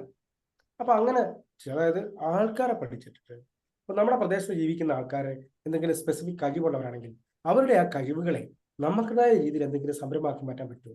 ഈ തയ്ക്കാൻ അറിയുന്ന ചേച്ചിമാരുടെ കഴിവാണ് ഈ 2 സുഹൃത്തുക്കളും ചേർന്ന് സംരംഭമാക്കി മാറ്റിയത്. അങ്ങനെ ചെയ്യാൻ പറ്റുമോ? അടുത്തത്, ഏതെങ്കിലും ഓർഗനൈസേഷൻസ് നമ്മുടെ നാട്ടിലുണ്ടോ? അതാണ് ഈ വലിയ വലിയ പ്രൊജക്റ്റുകൾ വരുമ്പോൾ എന്ന് പറഞ്ഞാൽ എന്തൊക്കെ കുറെ അഴിമതിയൊക്കെ ഉണ്ടെങ്കിൽ പോലും ഈ വലിയ പ്രോജക്റ്റ് വരുന്നതിന്റെ ഒരു ഗുണമാണ്. കാരണം ആൻസിലറി യൂണിറ്റ് ഒരുപാടുണ്ടാവും, തൊഴിലവസരങ്ങൾ ഒരുപാട് സൃഷ്ടിക്കപ്പെടും. അതുകൊണ്ടാണ് ഈ ഇൻഡസ്ട്രി എപ്പോഴും വരണമെന്നുള്ള ചിന്തയിൽ ഞാൻ വയ്ക്കുന്നത്. കാരണം അനവധി ചെയിൻ ഓഫ് ബിസിനസ് നമ്മുടെ ചെയിനാണ്. ഒന്നുണ്ടെങ്കിലേ ഒന്നുള്ളൂ. ഇവിടെ ഇല്ല ഓർഗനൈസേഷൻസ്. വലിയ ഓർഗനൈസേഷൻ ഇവിടെ ഉണ്ട്. മെഡിക്കൽ കോളേജ് പോലെ, എഞ്ചിനീയറിംഗ് കോളേജ് പോലെ, അല്ലെങ്കിൽ ഒരു കളക്ടറേറ്റ് പോലെയുള്ള ഓർഗനൈസേഷൻസ്, മിനി സിവിൽ സ്റ്റേഷൻ ഉണ്ടോ? ഇങ്ങനെയുള്ള അല്ലെങ്കിൽ ചില വിദ്യാഭ്യാസ സ്ഥാപനങ്ങളുണ്ട്. അപ്പം മംഗലാപുരത്തൊക്കെ പോയ ഒരു വിദ്യാഭ്യാസ ഹബ്ബാണ് മംഗലാപുരം എന്ന് പറയുന്നത്, മണിപ്പാൽ എന്നൊക്കെ പറയുന്നത്. അപ്പൊ അതിനോടനുബന്ധിച്ച് ഒരുപാട് കൊച്ചു സ്ഥാപനങ്ങൾ, നമ്മൾ ചിന്തിക്കാത്ത സ്ഥാപനങ്ങൾ ഒത്തിരി ഉണ്ട്. ഹോട്ടലൊക്കെ ഉൾപ്പെടെ ഒരുപാട് സ്ഥാപനങ്ങളുണ്ട്. അപ്പോൾ ഒരുപാട് സ്ഥാപനങ്ങൾ ഇന്ന സ്ഥാപനം ഇവിടെ ഉണ്ട്. So there is a possibility. ഇങ്ങനെ നമ്മൾ എഴുതണം, ഇന്ന സ്ഥാപനം ഇവിടെ ഉണ്ട്, അതുകൊണ്ട് ഇന്ന സ്ഥാപനം പോസിബിൾ എന്റർപ്രൈസ് ഇതൊക്കെയാണ്. ഇതുപോലെ എഴുതി വെക്കണം. അടുത്തത് ഇൻഡസ്ട്രി. ഓർഗനൈസേഷനിലെ ഇൻഡസ്ട്രി ഉണ്ടോ? ആ ഇൻഡസ്ട്രി ഉണ്ടെങ്കിൽ ഇന്ന സ്ഥാപനങ്ങൾ ഇവിടെ ചെയ്യാൻ പറ്റും. അവർക്ക് സ്ഥിരമായിട്ട് ചിലപ്പം ചില റോ മെറ്റീരിയലോ അല്ലെങ്കിൽ ചിലപ്പോൾ എന്തെങ്കിലും ഇടയ്ക്ക് ഉപയോഗിക്കേണ്ട, ഞാൻ പറഞ്ഞില്ലേ നമ്മുടെ ISROയ്ക്ക് വേണ്ടി പല സ്ഥാപനങ്ങൾ ഉണ്ടാക്കി കൊടുക്കുന്ന സാധനങ്ങളുണ്ടെങ്കിൽ ഇൻഡസ്ട്രി ഇവിടെ ഉണ്ട്. അപ്പൊ ഈ നമ്മുടെ അടുത്തുള്ള ഇൻഡസ്ട്രി ഉണ്ടെങ്കിൽ അവർക്ക് എന്തെങ്കിലും ഉണ്ടാക്കി കൊടുക്കാനേ പറ്റുമോ? നമ്മുടെ ഈ കോട്ടയത്ത് നേഴ്സും ഞെട്ടിപ്പോയി. ഒരു വീഡിയോയാണ്, ഒരു പ്രായമുള്ള മേഡമാണ്. അവരുടെ അടുത്ത് ചെന്ന് കഴിഞ്ഞപ്പം സാധാരണ പെണ്ണുങ്ങളുടെ സംരംഭം നമ്മൾ എന്താ ഓർക്കണേ? അരിപ്പൊടി ഉണ്ടാക്കും, വല്ല മുളകുപൊടി ഉണ്ടാക്കും, അച്ചാറുണ്ടാക്കും, പപ്പടം ഉണ്ടാക്കും, അല്ല തയ്ക്കും. ഇതിനപ്പുറത്തേക്കൊന്നും സാധാരണ നമ്മുടെ പെണ്ണുങ്ങളുടെ തല ഉദിക്കാറില്ല. പക്ഷെ ഇവരുടെ സംരംഭം എന്താ പറയുമോ? ഇവിടെ ഈ കഞ്ചിക്കോട് പൂവന്തുരത്ത് ഇൻഡസ്ട്രിയൽ എസ്റ്റേറ്റിൽ ഒരുപാട് റബ്ബർ ഇൻഡസ്ട്രി ഉണ്ട്. ഈ റബ്ബർ ഇൻഡസ്ട്രിക്ക് മാറ്റിന് വേണ്ടിയിട്ടുള്ള മൗൾഡ് അവിടെ ഉണ്ടാക്കണം. മോൾഡ് ഇരുമ്പിന്റെ മോൾഡ്, സ്റ്റീലിന്റെ മോൾഡാണ് ഉള്ളത്. അതായത് ആ മോൾഡ്, ഓരോ മോൾഡിലാണ് ഓരോ മാറ്റം ഉണ്ടാക്കുന്നത്. മനസ്സിലായോ? കാസ്റ്റിംഗ് ആണോ? അയൺ അതുണ്ടെങ്കിൽ അത് ലെയ്ത്തിലെ ഉണ്ടാക്കുന്നു. CNC ലെയ്ത്തില് computer numerical control lathe, CNC ലൈറ്റിലാണ് ഉണ്ടാക്കുന്നത്. അങ്ങനെ ഒരു ലേഡി ഓടിക്കുന്ന സംരംഭം ചിങ്ങവനത്താണ്. അവർ ഓഫീസിൽ വന്നത്, അവർ വരുമ്പോഴാണ് ആ വണ്ടി ഞാൻ ആദ്യമായിട്ട് കാണുന്നുണ്ട്. സ്കോർപ്പിയോ കണ്ടിട്ടുണ്ട്, പക്ഷേ ഏറ്റവും ലേറ്റസ്റ്റ് സ്കോർപ്പിയോ ഞാൻ അവരെ ഓടിച്ചുകൊണ്ട് വരുമ്പോഴാണ് കാണുന്നത്. വീടാണ് അവർ. ഞാൻ അങ്ങനെ ഒരു സാധനം കണ്ടിട്ടുണ്ട്. വലിയ ചിങ്ങവനം കുറച്ചൊക്കെ മുമ്പ് റോഡ് സൈഡിൽ തന്നെ ഒരു സാധനം. നമ്മൾ ചങ്ങനാശ്ശേരി റൂട്ട് മുമ്പയുടെ സൈഡിലാണ് ഈ സാധനം കിട്ടുന്നത്. വ്യത്യസ്തമായ സംരംഭം. അത് എന്തുകൊണ്ടാണ്? പൂവന്തൂരത്ത് ഇൻഡസ്ട്രിയൽ എസ്റ്റേറ്റ് ഉണ്ടായിരുന്നത് കൊണ്ടാണ് ഈ സ്ഥാപനം. അതാണ് ഞാൻ പറഞ്ഞു വെച്ചത്. അപ്പൊ ഇൻഡസ്ട്രികൾ നമ്മുടെ അടുത്തുണ്ടെങ്കിൽ അതുമായിട്ട് കണക്ട് ചെയ്ത് പോസിബിളായിട്ട് എനിക്ക് എന്തെങ്കിലും ചെയ്യാൻ പറ്റും. അവർക്ക് എന്തെങ്കിലും ആവശ്യമുണ്ട്. ഗവൺമെന്റ് ഓഫീസ് ഉണ്ട്, അവിടെ ഉച്ചയ്ക്ക് ഫുഡ് കൊടുക്കാൻ എനിക്ക് പറ്റുമോ? ഇടയ്ക്ക് കാപ്പി കൊടുക്കാൻ എനിക്ക് പറ്റും. ഇങ്ങനെയുള്ള സാധ്യതകളാണ് ഈ പറയുന്നത്. അങ്ങനെ ചെയ്യാം. അടുത്തത്, ഗവൺമെന്റ് ഇമ്പോർട്ട് ചെയ്യുന്ന ഒരുപാട് സാധനങ്ങൾ, അതിന് പകരമായിട്ട് എനിക്ക് ഇവിടെ ചിന്തിക്കേണ്ട കാര്യമാണ്. ഇങ്ങനെ ചിന്തിക്കാനും കിട്ടും. പിന്നെ അതുപോലെ പബ്ലിക്കേഷൻസ് വായിച്ചാൽ ധനം പോലെയുള്ളവ. അതുപോലെ ഞങ്ങളുടെ മാസികയുണ്ട് വ്യവസായകാരൻ. ഞാൻ ഒരു കഴിഞ്ഞ 5-8 വർഷമായിട്ട് കണ്ടിന്യൂസ് ആയിട്ട് അതിനകത്തൊരു കോളം ചെയ്യുന്നുണ്ട്. ടെക്നോട്രസിന് ഒരു കോളം ഞാൻ ചെയ്യുന്നുണ്ട്. ഹൈ എൻഡ് ടെക്നോളജികളെ പറ്റിയാണ്. നാനോ ടെക്നോളജിയോട് എഴുതി തുടങ്ങിയ ബിസിനസ്സിൽ എങ്ങനെയാണ് ചെയ്യുന്നത്, ടെക്നോളജികൾ, ന്യൂറോ ടെക്നോളജിയൊക്കെ ഇപ്പോൾ ഞാൻ ക്ലാസ് എടുക്കുന്നത് ചെയ്ത് ഓർമ്മയുണ്ട്. ന്യൂറോ ടെക്നോളജി ചിന്തകൾ കൊണ്ട്. ഇപ്പോൾ സാബുസാറ് ഞാനൊരു ഫംഗ്ഷന് പോവുകയാണെങ്കിൽ സാബുസാറിന് എൻ്റെ ഫോൺ വിളിക്കണില്ല, പറയണ്ട സാബുസാറെ നമുക്ക് ഇറങ്ങാന്ന് പറയണ്ട, ഞാൻ ചിന്തിച്ചാൽ മതി, സാറിന് നിറയെ കിട്ടും. ടെക്നോളജി മാറി. നമ്മൾ ചിന്തിക്കുന്ന ലോകമല്ല. ടെക്നോളജിയെ പറ്റി പറയുമ്പം നമ്മൾ വളരെ ശ്രദ്ധിക്കേണ്ട കാര്യമാണ്. ടെക്നോളജിയെ പറ്റി പറയുമ്പോൾ വെച്ചാൽ ഇപ്പോൾ ഫ്ലൈറ്റിലേക്ക് കയറണമെങ്കിൽ ഒരു 5-6 പരിശോധന കഴിഞ്ഞിട്ടാണ് ഫ്ലൈറ്റിൽ കയറുന്നത്. നമ്മൾ നെടുമ്പാശ്ശേരിയിലൊക്കെ അങ്ങനെ. പക്ഷേ ഖത്തർ എയർപോർട്ടിൽ ഇതൊന്നും വേണ്ട, ചുമ്മാ കയറി പോകാം. പക്ഷേ സെക്കൻഡുകൾക്കുള്ളിൽ ആർട്ടിഫിഷ്യൽ ഇന്റലിജൻസ് ഇവരവരുടെ നമ്മുടെ കണ്ണും ഒക്കെ സ്കാൻ ചെയ്തിട്ടുണ്ടാവും. ഈ സിസ്റ്റം സംവിധാനം ലോകത്ത് ആയിരക്കണക്കിന് എയർപോർട്ട് ഉണ്ടാവും. അങ്ങോട്ടെല്ലാം വരും. ഇന്ത്യ തന്നെ 292 എയർപോർട്ട് ഇപ്പോൾ തന്നെ ഉണ്ട്. എന്താ സംഭവിക്കുന്നത് അറിയുമോ? അത്രയും സെക്യൂരിറ്റി സ്റ്റാഫിന്റെ പണി പോയി. ടെക്നോളജി റീപ്ലേസ് ചെയ്യും. സർജറി ചെയ്യാൻ വരെ റോബോട്ടുള്ള സമയത്താണ് വിളിച്ചത്. റോബോട്ടിക് സർജറി കേട്ടിട്ടുള്ള ആൾക്കാർ നമ്മൾ ജീവിക്കുന്നത്. അപ്പം മനുഷ്യൻ ചെയ്യുന്ന പണി മുഴുവൻ റോബോട്ടാക്കുക ആവുന്ന കാലത്ത് നമ്മൾ ജീവിക്കുന്നത്. ഈ കാലഘട്ടത്തിൽ നമ്മൾ ഇനി ജീവിക്കണമെങ്കിൽ സ്കില്ലില്ലാതെ പിടിച്ച്, നമ്മുടെ പിള്ളേരോടൊക്കെ എപ്പോഴും പറഞ്ഞ കാര്യം, സ്കില്ലില്ലാതെ പിടിച്ച് നിൽക്കാൻ പറ്റത്തില്ല. നിന്റെ കയ്യിലുള്ള സർട്ടിഫിക്കറ്റ് ഒന്നും വേണ്ട ഇവിടെ. കാരണം ഇഷ്ടംപോലെ പേര് ഇവിടെ ഉണ്ടെന്ന്. എന്താ കഴിവുള്ളത്? അത് വേറെ വിഷയം. അത് കരിയറൊക്കെ എടുക്കുമ്പോൾ പറയാം, വിട്ടേ. ഞാൻ പറഞ്ഞു വരുന്നത് പബ്ലിക്കേഷൻസ് വായിച്ചു കഴിഞ്ഞാൽ, ഞാൻ എൻ്റെ കോളത്തെ പറ്റി പറഞ്ഞപ്പോൾ പറഞ്ഞു, അതുപോലെയുള്ള ബിസിനസ് മാഗസിൻസ്, രാഷ്ട്രീയയുടെ ബിസിനസ് മാഗസിനുണ്ട്. ഇങ്ങനെയുള്ള നിരവധി മാഗസിൻസ് ഒക്കെ വായിച്ചാൽ തന്നെ നമുക്ക് കുറേ ഐഡിയ കിട്ടും. ഇനി നിങ്ങൾ ഒരിക്കലും ഒരു സംരംഭമാകാൻ ആഗ്രഹിക്കുന്നെങ്കിൽ കളയരുത് എക്സിബിഷൻസ്. എല്ലാ വർഷവും വ്യവസായ വാണിജ്യ വകുപ്പ് 4 ദിവസത്തെ എക്സിബിഷൻ എറണാകുളത്ത് നടത്താറുണ്ട്. മെഷീനറി എക്സ്പോ, പ്രോഡക്റ്റ് എക്സ്പോ അല്ല ഞാൻ പറഞ്ഞത്. പ്രൊഡക്റ്റ് എക്സ്പോ കുഴപ്പമില്ല, പക്ഷെ മെഷീൻ എക്സ്പോ. ഞാനൊരു കൊറോണ സമയത്ത് തൃശ്ശൂർ, സാറിന് ഓർമ്മയാണോ, നമ്മുടെ പോസിറ്റീവ് ഗവൺമെന്റിന്റെ ഒരു സ്റ്റേറ്റ് കോൺടെസ്റ്റ് നടക്കുന്ന സമയത്ത് ആ ദിവസങ്ങളിലായിട്ട് അവിടെ എക്സിബിഷൻ നടക്കുന്നുണ്ട്, തെക്കങ്കാട് മൈതാനം. അവിടെ ചെന്നപ്പോഴാണ് ഞാൻ ഈ പാലപ്പം ഉണ്ടാക്കുന്ന മെഷീൻ കാണുന്നത്. 1 മണിക്കൂറിൽ 10,000-6,000 പാലപ്പങ്ങൾ ഉണ്ടാക്കി കിട്ടും. പാലപ്പം ഉണ്ടാക്കുന്ന മെഷീൻ, ഇടിയപ്പം ഉണ്ടാക്കുന്ന മെഷീൻ. ഈ മെഷീനറി എക്സ്പോ എന്നൊക്കെ പോയി കാണണം. ഒരു ജനറൽ എക്സിബിഷൻ ഉണ്ട് കോയമ്പത്തൂരിൽ. എനിക്ക് പോകാൻ പറ്റില്ല. കോയമ്പത്തൂർ വലിയ എക്സിബിഷൻ ഉണ്ട്. 3-4 ദിവസം ഇങ്ങനെ കണ്ടു നിൽക്കാൻ പറ്റുള്ളൂ പറയാം കോയമ്പത്തൂർ എക്സ്പോ. അതുപോലെ പ്ലാസ്റ്റിക്കിന്റെ മാത്രം എക്സ്പോ വരാറുണ്ട്, ഫുഡിന്റെ മാത്രം എക്സ്പോ വരാറുണ്ട്, പാക്കേജിന്റെ മാത്രം എക്സ്പോ വരാറുണ്ട്, റബ്ബറിന്റെ മാത്രം എക്സ്പോ വരാറുണ്ട്. ഇങ്ങനെ എക്സ്പോ പോയി കാണുക. കാരണം പ്ലാസ്റ്റിക്കിന്റെ എക്സ്പോ കാണുമ്പോൾ ഈ പ്ലാസ്റ്റിക് റീസൈക്കിൾ ചെയ്ത് നമുക്ക് പ്രോഡക്റ്റ് ഉണ്ടാക്കാൻ പറ്റും. അത് ഇനി അടുത്ത കേസ് എന്ന് പറഞ്ഞാൽ നമ്മുടെ എക്സ്പീരിയൻസിനെ സംരംഭമാക്കി മാറ്റാം. നമ്മുടെ അനുഭവങ്ങളെ, നമ്മുടെ ഫ്രണ്ട്സിന്റെ അനുഭവങ്ങളെ. അടുത്തത് നമ്മുടെ പ്രശ്നങ്ങളെ സംരംഭമാക്കി മാറ്റാൻ പറ്റും. വേസ്റ്റ് ഒരു പ്രശ്നം, പക്ഷെ വേസ്റ്റിനെ വെൽത്തായിട്ട്, വേസ്റ്റ് ഇസ് എ വെൽത്ത് ചെയ്യുന്ന ഒത്തിരി പേരില്ലേ. ഇപ്പൊ സാബുസാറിനെ ഞാൻ കണ്ണട കാണുന്നത്, എൻ്റെ മുഖത്ത് നിങ്ങൾക്ക് ഒരു കണ്ണാടി കാണാം. ഇതൊരു പ്രശ്നത്തിന്റെ പരിഹാരവും. നിങ്ങൾ ആലോചിച്ച് നോക്കി, നമ്മൾ ജനിച്ച അന്ന് ന്യൂ ബോൺ ബേബി ആയിരുന്ന കാലഘട്ടം മുതൽ നമ്മൾ എന്ന് മരിക്കുന്നോ അന്ന് വരെയും നമുക്കിടെ കണ്ണിന് യാതൊരു പ്രശ്നവുമില്ല. ന്യൂ ബോൺ ബേബിയുടെ കണ്ണിന്റെ അതേ ക്ലാരിറ്റി നമ്മുടെ കണ്ണിന് ഉണ്ടായിരുന്നെങ്കിൽ എത്ര പേരുടെ പണി പോകുന്നു നിങ്ങളൊന്ന് ആലോചിച്ച് നോക്കിയാൽ മതി. കണ്ണ് ഡോക്ടർ മുതൽ, ഞാനിപ്പോൾ ഒരു കണ്ണാടിക്ക് ഓർഡർ ചെയ്തേ പോയി, ഇപ്പോൾ സമയം കിട്ടാത്ത കയറാൻ. അതുകൊണ്ട് 6,550 രൂപ ലോറൻസ് അൻമേയിൽ. അപ്പൊ കണ്ണട വെക്കുന്നവർ, ടെസ്റ്റ് ചെയ്യുന്നവർ, ഐ സ്പെഷ്യലിസ്റ്റുകൾ, ഇത് പഠിപ്പിക്കുന്ന കോഴ്സ് പഠിപ്പിക്കുന്ന സ്ഥാപനങ്ങൾ, ഈ ലെൻസ് ഉണ്ടാക്കുന്നവർ, ഈ കണ്ണട ടെസ്റ്റ് ചെയ്യുന്ന മെഷീൻ ഉണ്ടാക്കുന്നത്, നമുക്കൊക്കെ ചിന്തിച്ചു പോയി കഴിഞ്ഞാൽ അത് എവിടെന്നാ തുടങ്ങിയത്? കണ്ണിന് പ്രശ്നമാണ്, ഒരു ഒറ്റ, അതായത് കാഴ്ചക്കുറവുണ്ട്, ഇല്ല തലവേദന ഉണ്ടെന്നുള്ള ഒറ്റ പ്രശ്നത്തിൽ നിന്ന് ഇത്രയും സംരംഭങ്ങൾ ഉണ്ടായത്.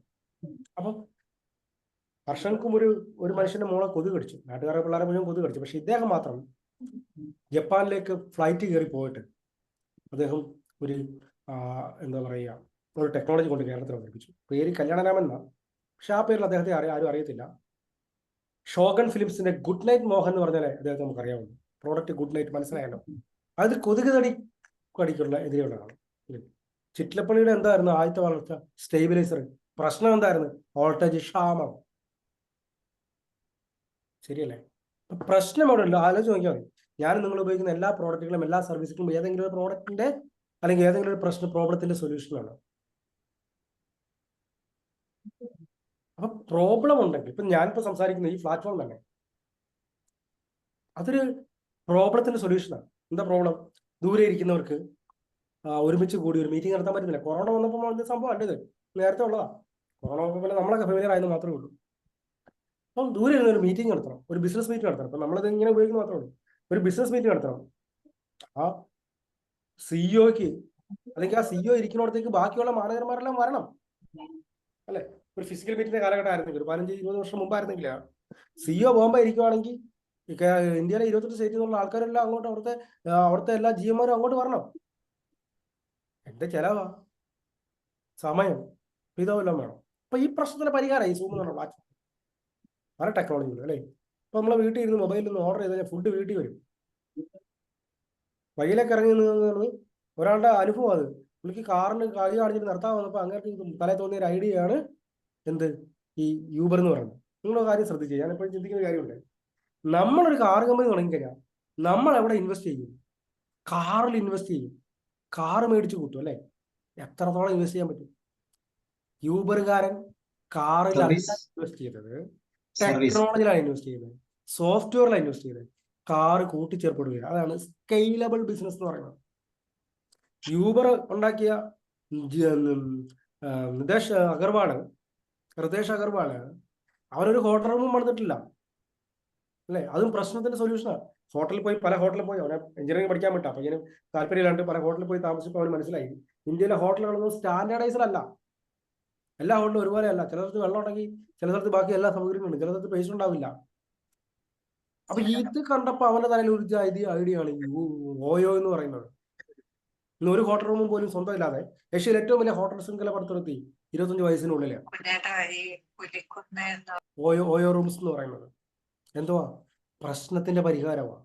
സോ പ്രോബ്ലം ഉണ്ടെങ്കിൽ ലോകത്ത് ഏത് എടുത്ത് നോക്കൂ, നമ്മളിവിടെ ഇരുന്നില്ലേ മൊബൈലിൽ അല്ലെങ്കിൽ ലാപ്ടോപ്പിൽ കൂടെ അല്ലേ ട്രെയിൻ ടിക്കറ്റും ഫ്ലൈറ്റ് ടിക്കറ്റും ബുക്ക് ചെയ്യുന്നത്? പ്രോബ്ലത്തിന്റെ സൊല്യൂഷനാണ്. സൊല്യൂഷനുണ്ട്. ഇനി അടുത്ത ലാസ്റ്റ് എന്ന് പറഞ്ഞാൽ നമ്മുടെ സ്കില്ലുകളെ, നമ്മുടെ ആദ്യം പറഞ്ഞു പോയെങ്കിൽ പോലും നമ്മുടെ കഴിവുകൾ, ഏതെങ്കിലുമൊക്കെ കഴിവ് നമുക്കുണ്ടാവും, അല്ലേ? ഞാൻ പറയാറുണ്ട്, കോട്ടയം നസീറിന്റെ വരുമാനം എന്താ? അദ്ദേഹത്തിന് തൊണ്ടയാ. കഴിവുകൾ. ഒരു കാര്യം ആലോചിച്ച് നോക്കി, കഴിവുകൾ കൊണ്ട് പൈസ ഉണ്ടാക്കിയവരെ ലോകത്ത് പൈസ ഉണ്ടാക്കിയിട്ടുള്ളൂ. നമ്മുടെ നമ്മൾ രണ്ടായിട്ട് തിരിക്കാം. തലയുടെ മുകളിലേക്ക് ഒരു ഭാഗമുണ്ട്, തലയുടെ താഴോട്ടൊരു ഭാഗമുണ്ട്. നമ്മൾ ഭൂരിഭാഗം പേരും അധ്വാനിക്കുന്ന തലയുടെ താഴോട്ടുള്ള ഭാഗം ഉണ്ടാകും, കൈകൊണ്ടും കാര്യം കൊണ്ടാണ്. പക്ഷെ കഴുത്തിന്റെ മുകളിലേക്കുള്ള ഭാഗമുണ്ട്. ബുദ്ധി കൊണ്ട്, ബ്രെയിൻ കൊണ്ട്, കഴിവ് കൊണ്ട് അധ്വാനിക്കുന്നവർ, അവരാ ലോകത്ത് പൈസ ഉണ്ടാക്കുന്നത്. നിങ്ങൾ ചിന്തിച്ചു നോക്കിക്കോളൂ. പ്രമുഖ എന്റർപ്രൈസ്, പാട്ടുകാർ, കലാകാരന്മാർ, വടകരയുള്ള എല്ലാ കലാകാരന്മാരും, ഫിലിപ്സ് ആശു ഉൾപ്പെടെ സംവിധായകർ, അവരൊക്കെ എന്താണ് ചെയ്യുന്നത്? അവരുടെ ബ്രെയിനാണ് വർക്ക് ചെയ്യുന്നത്, അല്ലെ? കഴുത്തിന് മുകളിലേക്കുള്ള ഭാഗങ്ങളാണ്. നമ്മുടെ കഴിവ് എന്താണ്? കഴിവിനെ സംരംഭമാക്കി മാറ്റാം. പാടാൻ കഴിവുണ്ടോ? വരയ്ക്കാൻ കഴിവുണ്ടോ? ആടാൻ കഴിവുണ്ടോ? പഠിപ്പിക്കാൻ കഴിവുണ്ടോ? ക്ലാസ് എടുക്കാൻ കഴിവുണ്ടോ? പ്രസംഗിക്കാൻ കഴിവുണ്ടോ? പാചകം ചെയ്യാൻ കഴിവുണ്ടോ? വാചകം അറിയുകയാണെങ്കിൽ യൂട്യൂബിലേക്ക് കയറും. അപ്പൊ നമ്മുടെ കഴിവ് എന്താണോ, ഈ കഴിവിനെയൊക്കെ നമുക്ക് എന്ത് മാറ്റാം? കറസ്പോണ്ടിങ് സംരംഭമാക്കാം. അപ്പൊ എഴുതി വെക്കണം കോളത്തിൽ, എന്റെ കഴിവ് എനിക്കതിനെ ഇന്ന സംരംഭമാക്കി മാറ്റാം. അവസാനം ഇതെല്ലാം ഒന്ന് അനലൈസ്, ഇതെല്ലാം ചെയ്യാനല്ല, ഇത് ഫുള്ള് നമ്മൾ അനലൈസ് ചെയ്തിട്ട് ഞാൻ അടുത്ത സ്റ്റെപ്പ് ചെയ്യാൻ, അത് കഴിഞ്ഞ പ്രാവശ്യം പറഞ്ഞു, എങ്കിൽ പോലും കുറെ ഇനി അടുത്തൊരു സ്റ്റെപ്പും കൂടെ ഉണ്ട്. ഈ നമ്മൾ കണ്ടെത്തിയ ബിസിനസ് ഐഡിയ എങ്ങനെ സ്ക്രീൻ ചെയ്യാം, ഒരു സോട്ട് അനാലിസിസ് നടത്താം. അത് വേറൊരു ടോപ്പിക് ആണ്, ഇപ്പൊ ഞാൻ പോകുന്നില്ല, നമുക്ക് പിന്നീട് എടുക്കാം. സോട്ട് അനാലിസിസ് നടത്താം, എൻവയോൺമെന്റൽ ഫാക്ടേഴ്സ് വെച്ച് സ്ക്രീൻ ചെയ്യാം. പല പല സ്ക്രീനറുകളുണ്ട്. സോട്ട് അനാലിസിസ് ഉണ്ട്, എൻവയോൺമെന്റ് ഇത് പരിസ്ഥിതി ഹാനികരമാണോ, ഇങ്ങനെ നോക്കി നോക്കി നോക്കി ഏറ്റവും അവസാനം നമുക്ക് എന്ത് ചെയ്യാം, ഒരൊറ്റ ബിസിനസ്സിലേക്ക് എത്താം. ഇതൊന്നും ഈ കിട്ടിയതൊന്നും കളയരുത്, എല്ലാം എഴുതി വെക്കുക. പക്ഷേ കളയുമ്പം വെട്ടിക്കളയുമ്പോൾ അവിടെ റീസൺ എഴുതണം. ഇന്ന കാരണം കൊണ്ട് ഞാനിത് വെട്ടിക്കളയുന്നു. ടിക്ക് ഇടുമ്പോൾ റീസൺ എഴുതണം, ഇന്ന കാരണം കൊണ്ട് ഞാൻ സെലക്ട് ചെയ്യും. എന്നിട്ട് നമ്മളുടെ നോക്കാം. എല്ലാ സംരംഭവും എല്ലാവർക്കും പറ്റിയ പണിയല്ല. എനിക്കിത് ചെയ്യാൻ പറ്റും, എന്നെ കൊണ്ട് നടക്കും, നടക്കുന്നില്ല എന്തുകൊണ്ട്, കൃത്യമായിട്ട് ചിന്തിച്ചു. അല്ലാതെ നാളെ ഒരു സുപ്രഭാതി പോയാൽ ഞാൻ അവിടെ പോയി ബിസിനസ് ചെയ്യും, അങ്ങനെയല്ല ചെയ്യണ്ടേ. പഠിച്ചിട്ട് വേണം ചെയ്യാനായിട്ട്. നമ്മുടെ പ്രൊഫഷൻസ് എല്ലാം അങ്ങനെ ചെയ്യുന്നത്, വലിയ വലിയ വൻകിട കമ്പനിക്കാരെല്ലാം അങ്ങനെ ചെയ്യുന്നത്. അതുകൊണ്ടാണ് അവർ വിജയിക്കുന്നത്. നിങ്ങൾക്കറിയാമോ, കോട്ടയത്ത് ഇപ്പോൾ ലുലു വരുന്നുണ്ട്. എന്നെ അമ്പരപ്പെടുത്തിയൊരു കാര്യം ഞാൻ പറയാം. ഞാൻ ആ പണി 2 പ്രാവശ്യം ആ പണി സ്ഥലം പോയി കണ്ടതാണ് ഒഫീഷ്യലായിട്ടാണ്. ആ ലുലുവില് KFC ഉണ്ട്. KFC-കാർക്ക് ലുലുവിന് വാടക കൊടുക്കുന്നുണ്ട്. അതുപോലെ ലുലു ഹൈപ്പർ മാർക്കറ്റ് അവിടെ ഉണ്ട്, അവരും ലുലുവിന് വാടക കൊടുക്കുന്നുണ്ട്. അതായത് അവരുടെ എല്ലാം ഇൻഡിപെൻഡന്റ്. അതാണ് അവരുടെ മാനേജ്മെന്റ് എന്ന് പറയുന്നത്. അപ്പോൾ ഈ പ്രൊഫഷണലായിട്ട് മാനേജ് ചെയ്യാൻ പറ്റും, സ്റ്റഡി ചെയ്യാൻ പറ്റും, മാർക്കറ്റ് സ്റ്റഡി ചെയ്യാൻ പറ്റും, കൃത്യമായിട്ട് നമ്മളെ സ്റ്റഡി ചെയ്യാൻ പറ്റും. എന്നിട്ട് പ്രോജക്റ്റ് ഉണ്ടാക്കിയിട്ട് ബാക്കി പോയി സംസാരിച്ച് നോക്കുക. തീർച്ചയായിട്ടും ബാങ്കുമാരെ നമുക്ക് കൺവിൻസ് ചെയ്യാൻ പറ്റും. ഇതെന്താ സംഭവിക്കുന്നത്, ആരെങ്കിലും ഉണ്ടാക്കി കൊടുത്ത് ഏതെങ്കിലും പ്രോജക്റ്റ് റിപ്പോർട്ട് കൊടുത്തിട്ട് പോയി പറഞ്ഞാൽ നമുക്കതിനെപ്പറ്റി യാതൊരു ധാരണയില്ല. കൃത്യമായിട്ട് മനസ്സിലാവും നമുക്കതിനെപ്പറ്റി യാതൊരു ധാരണയില്ല. അതുകൊണ്ട് നമ്മുടേതായ ഒരു ബിസിനസ് ഐഡിയ ഉണ്ടാക്കിയെടുക്കണ്ടേ, കോപ്പി ഡൗൺ ചെയ്യാനുണ്ട്. നമുക്കറിയാലോ, ഈ മമ്മൂട്ടി മോഹൻലാലും മാത്രമൊക്കെ സിനിമയിൽ വാഴുന്നൊരു കാലഘട്ടത്തിൽ, അല്ലെങ്കിൽ സുരേഷ് ഗോപി ജസ്റ്റ് കയറുന്ന ആ ഒരു കാലഘട്ടത്തിലാണ് 4 നായകന്മാരുടെ കഥയായിട്ട് നമ്മുടെ സിദ്ദിഖ് ലാൽ വന്നത്, ഇൻ ഹരികർ. പിന്നെ സംഭവിച്ചെന്താ, അതുപോലെ കുറെ പടയാണ്, പലതും പൊട്ടി. ഇമിറ്റേഷൻസ് ആർ സ്റ്റിൽ ഇമിറ്റേഷൻസ് അല്ല, നമ്മുടേതായ ഒരു സംരംഭം, നമ്മുടേതായ ബിസിനസ് ഐഡിയ, നമ്മുടെ ചിന്തകൾ നമുക്ക് ചെയ്യാൻ പറ്റും. നമ്മുടെ കഴിവ് ഉപയോഗിച്ച്, നമ്മുടെ പ്രായം, നമ്മുടെ കഴിവ്, നമ്മുടെ വരുമാനം, ഇത് അതിനുശേഷമാണ് ഇതിന് എത്രമാത്രം വരുമാനമാണ് ഇതിനുള്ളത്. ഞാൻ ആദ്യം പറഞ്ഞില്ലേ 5 എമ്മുകൾ: മെൻ, മെഷീൻ, മെറ്റീരിയൽ, മണി, മെഷീൻ, മെറ്റീരിയൽ, മാർക്കറ്റ്. ഇതിനകത്ത് ഈ മാർക്കറ്റാണ് ഇമ്പോർട്ടൻറ്റ്. മണിക്ക് ലാസ്റ്റാണ് വരുന്നത്. നമ്മൾ സംരംഭം ഉണ്ടാക്കിയ ശേഷമാണ് അതിന് എത്ര രൂപ, ഐഡിയ ഉണ്ടാക്കിയ ശേഷമാണ് അതിന് എത്ര രൂപ ഇൻവെസ്റ്റ് ചെയ്യേണ്ടത് ആവശ്യം വരുന്നത്. ഇവിടെ നമുക്ക് വേണ്ടത്, എനിക്ക് പൈസ ഇല്ല, എനിക്കൊന്നും ചെയ്യാൻ പറ്റില്ല. പൈസ ഇല്ല, നിങ്ങൾക്ക് ആശയം ഉണ്ടോ, അതാണ് ഇമ്പോർട്ടൻറ്റ്. പൈസയല്ല, പൈസ പുറകെ വരാനുള്ള വഴികളുണ്ട്. ഈ ഐഡിയ കൃത്യം പറഞ്ഞു കൊടുത്താൽ ഇൻവെസ്റ്റ് ചെയ്യാൻ കഴിവുള്ള ഒരു നാട്ടിലുണ്ടെന്നേ. പക്ഷെ നമുക്ക് പറ്റാത്ത ഐഡിയ പറഞ്ഞു കൊടുക്കാൻ. സോ ഞാനിവിടുത്തെ ഈ ഒരു ടോപ്പിക്ക് നടത്തുവാണ്. ഈ ഐഡിയ കണ്ടുപിടിച്ചെങ്കിൽ അടുത്ത പ്രാവശ്യം നമുക്ക് ഈ ഐഡിയ കണ്ടുപിടിച്ച ഐഡിയ കണ്ടിന്യൂസ് ആയിട്ട് എടുക്കും. അടുത്ത സ്റ്റെപ്പ് എന്താ, ഈ ഐഡിയ എങ്ങനെ ഇവാലുവേറ്റ് ചെയ്യാം, എങ്ങനെ സ്ക്രീൻ ചെയ്യാം, എങ്ങനെ കുറെ കളയാം, എന്നിട്ട് സ്കെയിലബിൾ ഐഡിയ എങ്ങനെ കണ്ടുപിടിക്കാം. ഇതൊക്കെ സയന്റിഫിക് മെത്തേഡ്സ് ഉണ്ട്. നമുക്ക് അങ്ങോട്ടൊക്കെ പിന്നെ പോകാം. ഇപ്പം ഇനി ഞാൻ നിർത്തുകയാണ്. എനിവേ, ഞാൻ ഈ പറഞ്ഞ കാര്യങ്ങൾ സമ്മറി ജസ്റ്റ് ചെയ്യാൻ ഒന്ന് പറഞ്ഞോട്ടെ. എന്താണ്, ആദ്യം നമ്മൾ നമ്മുടെ ബ്രെയിൻ സ്റ്റോമിങ് നടത്തി. പ്രൊഡക്ഷൻ, സർവീസ്, ആൻസിലറി ട്രേഡിംഗ്, ഇങ്ങനെ ക്ലോത്ത് പോലുള്ള തുണി, എന്തെങ്കിലും മെറ്റീരിയൽ ഇട്ടുകൊണ്ട് പല സംഭവങ്ങൾ കണ്ടുപിടിക്കുക, അത് എഴുതി വയ്ക്കുക. 2 മാർക്കറ്റ് സർവേ നടത്തുക, അവിടുത്തെ ഗ്യാപ്പ് കണ്ടുപിടിക്കുക. പ്രൊഡക്ഷൻ ഗ്യാപ്പാണോ, ക്വാളിറ്റിയിലെ ഗ്യാപ്പാണോ, നമ്മുടെ പെരുമാറ്റത്തിലെ ഗ്യാപ്പാണോ, അവിടെ സാധ്യതയുണ്ടോ, അതുപോലെ എങ്ങനെ എക്സിസ്റ്റിംഗ് എന്റർപ്രൈസ്, അവിടുത്തെ ജീവിക്കുന്ന ആൾക്കാരാ, ഏത് തരക്കാരാ, അവരിവിടെ ഒരു സംരംഭം തുടങ്ങി അവർക്ക് കസ്റ്റമർ ആകാൻ പറ്റുമോ, നമ്മുടെ കസ്റ്റമേഴ്സ് പറ്റുമോ, അവരെ സാധിക്കുമോ എന്നൊക്കെ നോക്കുക. അവരുടെ സ്പെൻഡിങ് നേച്ചർ, ഡെമോഗ്രാഫി എന്താ, ടൂറിസം പോസിബിലിറ്റി ഉള്ള സ്ഥലമാണോ നമ്മുടേത്. ഇതുപോലെ ഞാൻ ആദ്യം പറഞ്ഞ പോലെ ഏറ്റവും കൂടുതൽ, ഏറ്റവും കുറവ് ഒരു 5 എണ്ണമെങ്കിലും എഴുതി വെക്കുക. നമ്മൾ കണ്ടുപിടിച്ച minimum any possibility to start any one ഉണ്ടെങ്കിൽ അത് എഴുതി വെക്കുക. എന്നിട്ട് ഓരോ റീസൺ എന്തുകൊണ്ട് ഞാനിത് എഴുതി വെക്കുന്നു. അതുപോലെ ഇൻഡസ്ട്രിയൽ ഏരിയയാണ്, ഹാർബറുള്ള ഏരിയയാണ്, അഗ്രികൾച്ചർ ഏരിയയാണ്. അതുപോലെ നാച്ചുറൽ പ്രോഡക്റ്റ് എന്താ ഉള്ളത്, അതുകൊണ്ടെങ്കിൽ ഞാൻ പറഞ്ഞില്ലേ, വാല്യൂ അഡിഷൻ നടത്തി തരാനുള്ള സ്ഥാപനങ്ങൾ കൂടെ ഉണ്ട് ഇവിടെ. നിങ്ങൾക്ക് കപ്പ ഉണ്ടെങ്കിൽ, ഇഷ്ടം പോലെ ഉണ്ടെങ്കിൽ കപ്പ കൊണ്ട് വിവിധ പ്രോഡക്റ്റ്, CTCRI ഉണ്ട്, മീൻ ഉണ്ടെങ്കിൽ CIFT ഉണ്ട്, CMFRI ഉണ്ട്, ഇങ്ങനെയുള്ള പല സ്ഥാപനങ്ങളുണ്ട്. ഇനി ഫുഡിനെ എന്തിനും ചെയ്യാവുന്ന CFTRI മൈസൂർ കിടക്കുന്നു. ഇങ്ങനെയുള്ള ഗവേഷണ സ്ഥാപനങ്ങൾ പരിപാടിയുണ്ട്. നമുക്കിവിടെയൊക്കെ എന്തെങ്കിലും ചെയ്യാൻ പറ്റുമോ. അതുപോലെ ആൾക്കാരെ, ഞാനത് പെൺകുട്ടിയുടെ കാര്യം പറഞ്ഞില്ലേ, സ്പെസിഫിക് കഴിവുള്ളവർ നമ്മുടെ നാട്ടിലുണ്ടോ, ഓർഗനൈസേഷൻസ് ഉണ്ടോ, ഇൻഡസ്ട്രികളുണ്ടോ, ഇമ്പോർട്ടുകൾക്ക് പകരമായിട്ട് നമുക്ക് ചെയ്യാൻ പറ്റും, ഏതൊക്കെ പബ്ലിക്കേഷൻസ് വായിക്കാൻ പറ്റും, അവിടെ നിന്ന് എന്തൊക്കെ കിട്ടും, എക്സിബിഷൻസ് നമ്മൾ വിസിറ്റ് ചെയ്യുന്നുണ്ടോ, വിസിറ്റ് ചെയ്യണം, ഇന്ന വിസിറ്റ് എനിക്ക് ഇന്ന ഐഡിയ കിട്ടി, എഴുതി വയ്ക്കുക. നമ്മുടെ അനുഭവങ്ങളെ, നമ്മുടെ ഫ്രണ്ട്സിൻ്റെ അനുഭവങ്ങളെ, നമ്മൾ അനുഭവിക്കുന്ന പ്രശ്നങ്ങളെ, നമ്മുടെ കഴിവുകളെ, ഇതൊക്കെ പ്രോബ്ലത്തിനൊക്കെ സൊല്യൂഷൻ കണ്ടുപിടിക്കാം. നമ്മുടെ കഴിവുകളെയൊക്കെ സംരംഭമാക്കി മാറ്റാൻ പറ്റും. ഇതെല്ലാം കൃത്യമായിട്ട് എഴുതി വയ്ക്കുക. ഒരു കുറേയേറെ കിട്ടിയിട്ട് നമുക്കത് സ്ക്രീൻ ചെയ്യാൻ പറ്റും. അത് നമുക്ക് അടുത്ത പ്രാവശ്യം എടുക്കാം. കയ്യിലുണ്ടെങ്കിൽ എങ്കിലും റിലവൻറ്റ് കേട്ടോ, ഉള്ളവർക്ക് വേണ്ടിയിട്ട് ഉണ്ടെങ്കിൽ നമുക്ക് വേറെ ടോപ്പിക്. ഇനി ഞാനിപ്പോൾ നിർത്തുകയാണ്. Thank you. Thank you sir. വളരെ സന്തോഷം. എങ്ങനെയാണ് ഒരു ഐഡിയ ജനറേറ്റ് ചെയ്യാൻ, അതിൻ്റെ 4 പില്ലേഴ്സ്, പ്രത്യേകിച്ച് നമ്മൾ ഐഡിയയിലേക്ക് കടന്നു വരുമ്പോൾ അതൊരു പ്രോഡക്റ്റ് ആണോ, സർവീസ് ആണോ, ട്രേഡിംഗ് ആണോ, ആൻസിലറി ആണോ, കൃത്യമായിട്ട് തിരിച്ചറിഞ്ഞ് 3 ഉള്ളൂ: പ്രോഡക്റ്റ്, സർവീസ്, ട്രേഡിംഗ്. ആൻസിലറിക്കകത്ത് 3 വരും. അത് മാറിക്കൊണ്ടിരിക്കും, ഡിപ്പെൻഡ്. ആ 3 കോൺസെപ്റ്റുകളുടെ രീതിയിലേക്ക് മാക്സിമം ഡെപ്തിൽ പോയി അതിനെ കൃത്യമായിട്ട് അനലൈസ് ചെയ്ത് അതിനകത്തൊരു പോസിബിലിറ്റി കണ്ടെത്തിയിട്ട് അതിനെ വീണ്ടും സ്റ്റഡി ചെയ്ത് നമ്മുടെ ഐഡിയ ജനറേറ്റ് ചെയ്യുന്ന ഒരു ടെക്നിക്കാണ് വളരെ കൃത്യമായിട്ട് സാറിനോട് നമ്മൾ കേട്ടത്. നമുക്ക് അതിനെക്കുറിച്ച് ഡിസ്കസ് ചെയ്യാം. റോയ് സാർ സ്റ്റാർട്ട് ചെയ്യാം.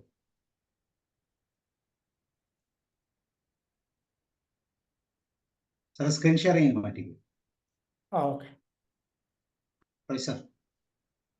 സാർ, സാധാരണയായി ഒരു ബിസിനസ് തുടങ്ങാൻ വേണ്ടിയിട്ട് ഇറങ്ങിത്തിരിക്കുന്നവര് ഏതെങ്കിലും സക്സസ്ഫുൾ ആയിട്ടൊരു ബിസിനസ് കണ്ടത് കോപ്പി ചെയ്യാൻ നോക്കാറുണ്ട്.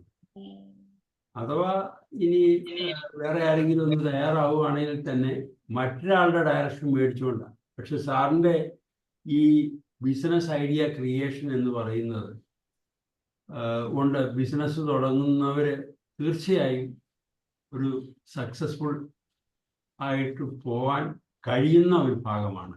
പക്ഷേ അതിനെക്കുറിച്ച് പുറത്ത് ഈ കാര്യങ്ങളൊന്നും ആരും ശ്രദ്ധിക്കാറില്ല. ആരെങ്കിലും പോയി സമീപിച്ച് ഒന്നുകിൽ ആരെങ്കിലും ചെയ്തേക്കുന്നത് കണ്ടേച്ച് അത് കോപ്പി ചെയ്യുക, അതല്ലെങ്കിൽ മറ്റാരോടെങ്കിലും ചോദിക്കുക. ഒരുവിധം എബിലിറ്റി ഉള്ള ആളാണ്, ഞാൻ ഏത് ബിസിനസ്സാണ്, ഇപ്പോൾ ലോറൻസ് സാറിൻ്റെ അടുത്ത് വന്നിരിക്കുക, സാറേ എനിക്കൊരു ബിസിനസ് തുടങ്ങണം, കുറെ കാശൊക്കെ എനിക്ക് കിട്ടാന്ന് വെച്ചിട്ടുണ്ട്, എന്താ ഒരു സാറൊന്ന് പറഞ്ഞു തരണം എന്ന് പറയുന്ന ആൾക്കാരാണ് അധികവും. അപ്പോൾ ഇങ്ങനെ സിസ്റ്റമാറ്റിക് ആയിട്ടുള്ള ഒരു മാർക്കറ്റ് സർവേ, അതുപോലെ തന്നെ അതുമായിട്ട് ബന്ധപ്പെട്ടുള്ള ഒരു ചിന്ത ഉണ്ട് എങ്കിൽ തീർച്ചയായും ഇങ്ങനെ ഒരു താല്പര്യമുള്ളവർക്ക് ഒരു ഐഡിയ ക്രിയേറ്റ് ചെയ്യാൻ പറ്റും എന്നുള്ള കാര്യത്തിൽ സാറിൻ്റെ ഈ ക്ലാസ് കേട്ടപ്പോൾ എനിക്ക് വളരെയധികം ഇമ്പ്രഷൻ ഉണ്ടായിട്ടുണ്ട്. അപ്പോൾ ഇത് ആർക്കും ഈ ഫീൽഡിലേക്ക് ഇറങ്ങി ചിന്തിക്കാവുന്ന ഒരു കാര്യമാണ്. പൊതുവെ ആരും ചെയ്യുന്നില്ല, ആരെങ്കിലും ചെയ്യുന്നത് നോക്കിയാണ്. ഇപ്പോൾ ആദ്യമായിട്ടൊരു ബിസിനസ് വരുവാണെങ്കിൽ അതിൽ കോപ്പി ചെയ്ത് 3-4 വേറെ ഉണ്ടാക്കാനാണ് നോക്കുന്നത് സക്സസ് ആയിട്ട്. അപ്പോൾ ഇതുപോലെ ഒരു മാർക്കറ്റ് സർവേ അല്ല ഇതുപോലെ ഒരു ഐഡിയ ക്രിയേഷനുള്ള ഗൈഡ് ലൈൻസ് തന്നത് വളരെ യൂസ്ഫുൾ ആണ്. അത് മറ്റൊരാൾക്ക് പറഞ്ഞു കൊടുക്കാനും ഒക്കെ ഉതകുന്ന ഒരു ഭാഗമാണ്. അതിന് വളരെയധികം സന്തോഷം സാറേ. സാറിൻ്റെ ഈ ഉദ്യമത്തിന് ഒത്തിരി വാല്യൂ ഉണ്ട്. Thank you.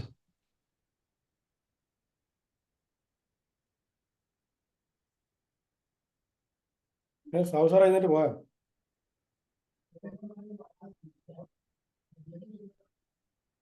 ഹലോ, സാവു സാറിന്റെ സൗണ്ട് കേൾക്കുന്നുണ്ട്.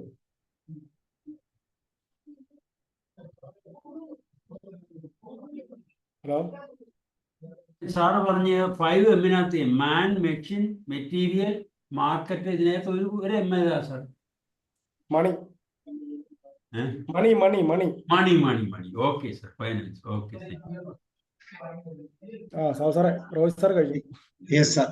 അടുത്തത് ജോർജ് സാർ. ടോമി സാർ പറയൂ. ടോമി സാർ കേൾക്കുന്നുണ്ടോ? Tommy sir. Mohandas sir. Shaji sir പോയോ? ഷാജി സാർ ഈ വിഷയങ്ങളൊക്കെ നല്ല. മോഹൻദാസ് സാർ പറയും. ഇൻഡസ്ട്രീസ് ഡിപ്പാർട്ട്മെന്റ് നമ്മുടെ ബാങ്കിലൊക്കെ സാറിന്റെ നമ്മളെ സെമിനാറും ഇതൊക്കെ അറേഞ്ച് ചെയ്യാറുണ്ട്. ന്യൂ എന്റർപ്രൈനേഴ്സിന് അവർക്ക് ഒരു ലൈഫ് ട്രെയിനിങ് പോയിന്റ് അല്ലെങ്കിൽ ഒരു ഇൻകം ജനറേറ്റിംഗ് പ്രോഗ്രാം ഒക്കെ ചെയ്യാറുണ്ട്. അതൊരു വളരെ സിമ്പിളായിട്ട് സാറത് പറഞ്ഞിട്ടുണ്ട്. പക്ഷെ ഇതിലൊക്കെ കൂടുതലായിട്ട് നമ്മളൊക്കെ ഈ പറഞ്ഞ പോലെ ആ ഏജ് ഗ്രൂപ്പൊക്കെ കഴിഞ്ഞാണ്. ഇനിയും 60 വയസ്സിന് മുകളിൽ 65 വയസ്സിന് മുകളിലൊക്കെ ഒരു സംരംഭം തുടങ്ങുകയാണെങ്കിൽ ഓക്കെ. അതിനേക്കാളും ന്യൂ എന്റർപ്രൈനേഴ്സ് എന്ന് പറയുന്നവർക്ക് അവർക്കാണ് ഇത് കൂടുതൽ പ്രയോജനകരമായിട്ട് വരേണ്ടതായ ഒരു ക്ലാസ് ആയിരുന്നു. സാർ പറഞ്ഞ പോലെ 180, 150 ആൾക്കാരൊക്കെ പങ്കെടുക്കുന്ന രജിസ്ട്രേഷൻ ചെയ്യുന്ന ആ ഏജ് ഗ്രൂപ്പിനായിരിക്കും ഏറ്റവും പ്രയോജനം ഉണ്ടാകുന്നത്. പക്ഷെ പ്രാചീനം നമുക്ക് ഒരു അവയർനെസ് തരാൻ ഈ ക്ലാസ് സഹായിച്ചിട്ടുണ്ട്. Thank U.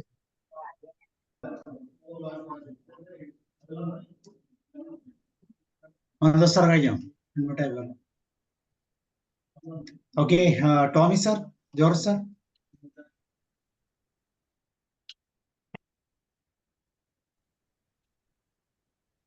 സാറേ, ലോറൻസ് സാറേ, yes, congratulation sir. Thank you. വാസ്തവം പറഞ്ഞാൽ എന്തുമാത്രം വിപുലമായ സാധ്യതകളാണ് മാർക്കറ്റിംഗ് സ്റ്റഡി. അസാധാരണം. ഇത്രത്തോളം അല്ലേ കാര്യം. 5M കേട്ടിട്ടുണ്ട്. ഈ ഓരോ എമ്മിനും എത്രമാത്രം വഴികളാണുള്ളത്. വളരെ വളരെ. ഒരിക്കൽ ഇതേപോലെ ഒരു ടെക്സ്റ്റൈലിന്റെ ഇതിനെ പറ്റി പറഞ്ഞു വന്നപ്പോ ഒരാൾ പറയാം, കുട്ടികളുടെ ഉടുപ്പിന് നിങ്ങൾ വിചാരിക്കും പോലെ ഒന്നല്ല കേട്ടോ. കുട്ടികളുടെ ഉടുപ്പെന്ന് പറഞ്ഞാൽ ഒരിക്കൽ വാങ്ങിയാൽ അത് ഒരു 1-2 മാസം എടുക്കുമ്പോഴേക്കും കുട്ടിക്ക് സൈസ് വലുതായി. അപ്പൊ പിന്നെ ആ സൈസ് മാറും, വേറെ അടുത്തന്നെ ഡിമാൻഡ് വരും. അത് മാത്രമല്ല, ഒരുത്തരം മാറ്റുമ്പോൾ മറ്റവനും വേണം. അപ്പൊ എല്ലാവർക്കും വേണം. അപ്പൊ കുടുംബത്തിൽ എല്ലാവർക്കും യൂണിഫോം വേണം. അവരുടെ കൂടെ നടക്കുന്ന പട്ടികൾക്ക് വേണം. എക്സ്പോർട്ട് ചെയ്യുന്ന ഒരു പാർട്ടി പറഞ്ഞത് കേട്ടതാ. അപ്പൊ എന്ന് പറഞ്ഞാൽ അനന്ത സാധ്യതകളാണ് ഉള്ളത്. അസാധാരണമായ അറിവുകളാണ് സാർ പങ്കുവച്ചത്. കഴിവിനെ തിരിച്ചറിയുക, തിരിച്ചറിഞ്ഞിട്ട് ആ കഴിവിനെ സംരംഭമാക്കി മാറ്റുക, ജീവിതം നന്നായി ആസ്വദിക്കാൻ ഒത്തിരി അവസരങ്ങളാണ്. കഴിവുകളെ എന്താ പറയണ ഒരു ജീവിത മാർഗമാക്കി സ്വീകരിക്കാൻ പറ്റിയാൽ തീർച്ചയായിട്ടും വളരെ സന്തോഷം സാറേ. പ്രത്യേകം അഭിനന്ദനങ്ങൾ അറിയിക്കാതിരിക്കാൻ വയ്യ. വളരെ സന്തോഷം. Thank you sir. Thank you sir. Tommy sir കേൾക്കുന്നുണ്ടോ? നാഷ്, ഒരു ചെറിയ കമന്റ്. നമ്മൾ ഈ YAP ഒക്കെ ആയിട്ട് ബന്ധപ്പെട്ട് മുന്നോട്ട് പോകുമ്പോൾ കുട്ടികൾക്ക് എങ്ങനെയാണ് ഈ ജോബിന്റെ അല്ലെങ്കിൽ ഐഡിയ ഓപ്പർച്യൂണിറ്റീസ് പറയുന്ന ഒരു ശൈലി വളരെ വ്യത്യസ്തമായ രീതിയിൽ സാർ പ്രസന്റ് ചെയ്തു. ഒരു തുണി കൊണ്ട് ഒരു പേജ് മുഴുവൻ നിറച്ച് എഴുതാൻ പറ്റാത്ത വിധം കണ്ടന്റുകൾ സാർ നിറച്ചു.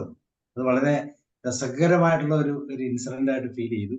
അതുപോലെ നമ്മൾ ഓരോ കാര്യങ്ങളെയും ഈ രീതിയിൽ അനലൈസ് ചെയ്യുമ്പോൾ നമ്മൾ വാട്ട് 5Ws എന്ന് പറയുന്നത്, വാട്ട്, വെൻ, വെയർ എന്ന് പറയുന്ന ആ ഒരു കോൺസെപ്റ്റോട് കൂടി അപ്രോച്ച് ഒത്തിരി ആൻസറുകൾ. ആ ഓരോ ആൻസറിനും പിന്നെയും സബായിട്ടുള്ള കോൺസെപ്റ്റുകൾ വരുമ്പോൾ വളരെ ഈസിയായിട്ട് നമുക്ക് അനലൈസ് ചെയ്ത് കാര്യങ്ങൾ കണ്ടെത്താൻ ഉള്ള ഒരു വലിയ മാർഗമാണ്. അപ്പൊ താങ്ക് യു സാർ, വളരെ മനോഹരമായി. സാർ ലാസ്റ്റ് ഒരു വേർഡോടെ പറഞ്ഞു നിർത്തും. അല്ല, ഞാൻ ഒരു മാർക്കറ്റ് അനലിസ്റ്റ് പറഞ്ഞപ്പോ ലുലു ചെന്നപ്പോ അവര് പറഞ്ഞൊരു കാര്യം, ലുലു കോട്ടയത്തെ ലുലു, പുതിയ ലുലു രണ്ട് ഫ്ലോറേ ഉള്ളൂ.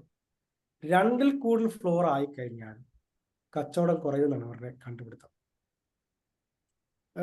റിയാണ് എറണാകുളം ലുലുവിൽ 3ാമത്തെ ഫ്ലോറോട്ട് മുകളിലേക്ക് കച്ചവടം തീരെ കുറവായിരുന്നു. അത് മാറിയതെപ്പോഴെന്നറിയോ? മെട്രോ ആയിട്ട് കണക്ഷൻ വന്നപ്പോൾ.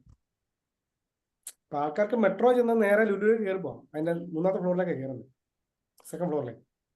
അപ്പൊ അതുകൊണ്ടെന്ന് വെച്ച് കഴിഞ്ഞാൽ ആ ഒരൊറ്റ കാരണം കൊണ്ട് അവർക്ക് കച്ചവടം കൂടി. അതുകൊണ്ട് കോട്ടയത്തെ ലുലു 2 ഫ്ലോറേ ഉള്ളൂ. 2 ലക്ഷം സ്ക്വയർ ഫീറ്റ്, ഏറ്റവും കുറേ ചെറിയ ലുലുവാണ് 2 ലക്ഷം സ്ക്വയർ ഫീറ്റ്. ഒരു അനാലിസ് ആണ് പറഞ്ഞാൽ മാർക്കറ്റ്. ഈ യൂസഫ് അലി സാർ പേപ്പറിൽ കൊടുത്തിരുന്നത് എന്തുകൊണ്ട് കോട്ടയത്തെ ലുലു, കുറേ കാര്യങ്ങൾ അദ്ദേഹം പറയും. ദാരിദ്ര്യമില്ലാത്ത സ്ഥലം എന്ന് പറഞ്ഞൊരു വായിച്ചു കാണുന്നത്. അവരുടെ ആ ഒരു ചെറിയ അവരുടെ ഒറ്റ സംരംഭം വരുമ്പോൾ എത്രമാത്രം അനലൈസ് ചെയ്തിട്ടാണ് അവർ ചെയ്യുന്നത്, അത്രയും പൈസ ഇൻവെസ്റ്റ് ചെയ്യുന്നത്. അപ്പൊ ആക്ച്വലി നമ്മൾ ഇൻവെസ്റ്റ് ചെയ്യുമ്പോൾ നമ്മളും സ്റ്റഡി ചെയ്യണം. നമ്മൾ അല്ലാണ്ട് ആരെങ്കിലും പറഞ്ഞു കേട്ട് ഞാൻ പറഞ്ഞ കേട്ട് ബിസിനസ് ചെയ്യരുത്, തുടങ്ങരുത്. കൃത്യമായിട്ട് പഠിച്ചിട്ടേ പോകണം. Thank you sir, thank you very much. വളരെ സന്തോഷം. അടുത്ത ഐഡിയ ജനറേറ്റ് ചെയ്തതിന് ശേഷമുള്ള അടുത്തൊരു സ്റ്റെപ്പ് നമുക്ക് ഉടൻ തന്നെ വീണ്ടും ജനറേറ്റ് ചെയ്ത ഒരു 10-15 പേരുണ്ടെങ്കിൽ നമുക്ക് അതിന് അടുത്ത് എങ്ങനെ ഇനി ഞാനൊരു സാറിനോട് 5-6 പറഞ്ഞാൽ മതി. തീർച്ചയായും. Thank you sir, thank you. Bye. By.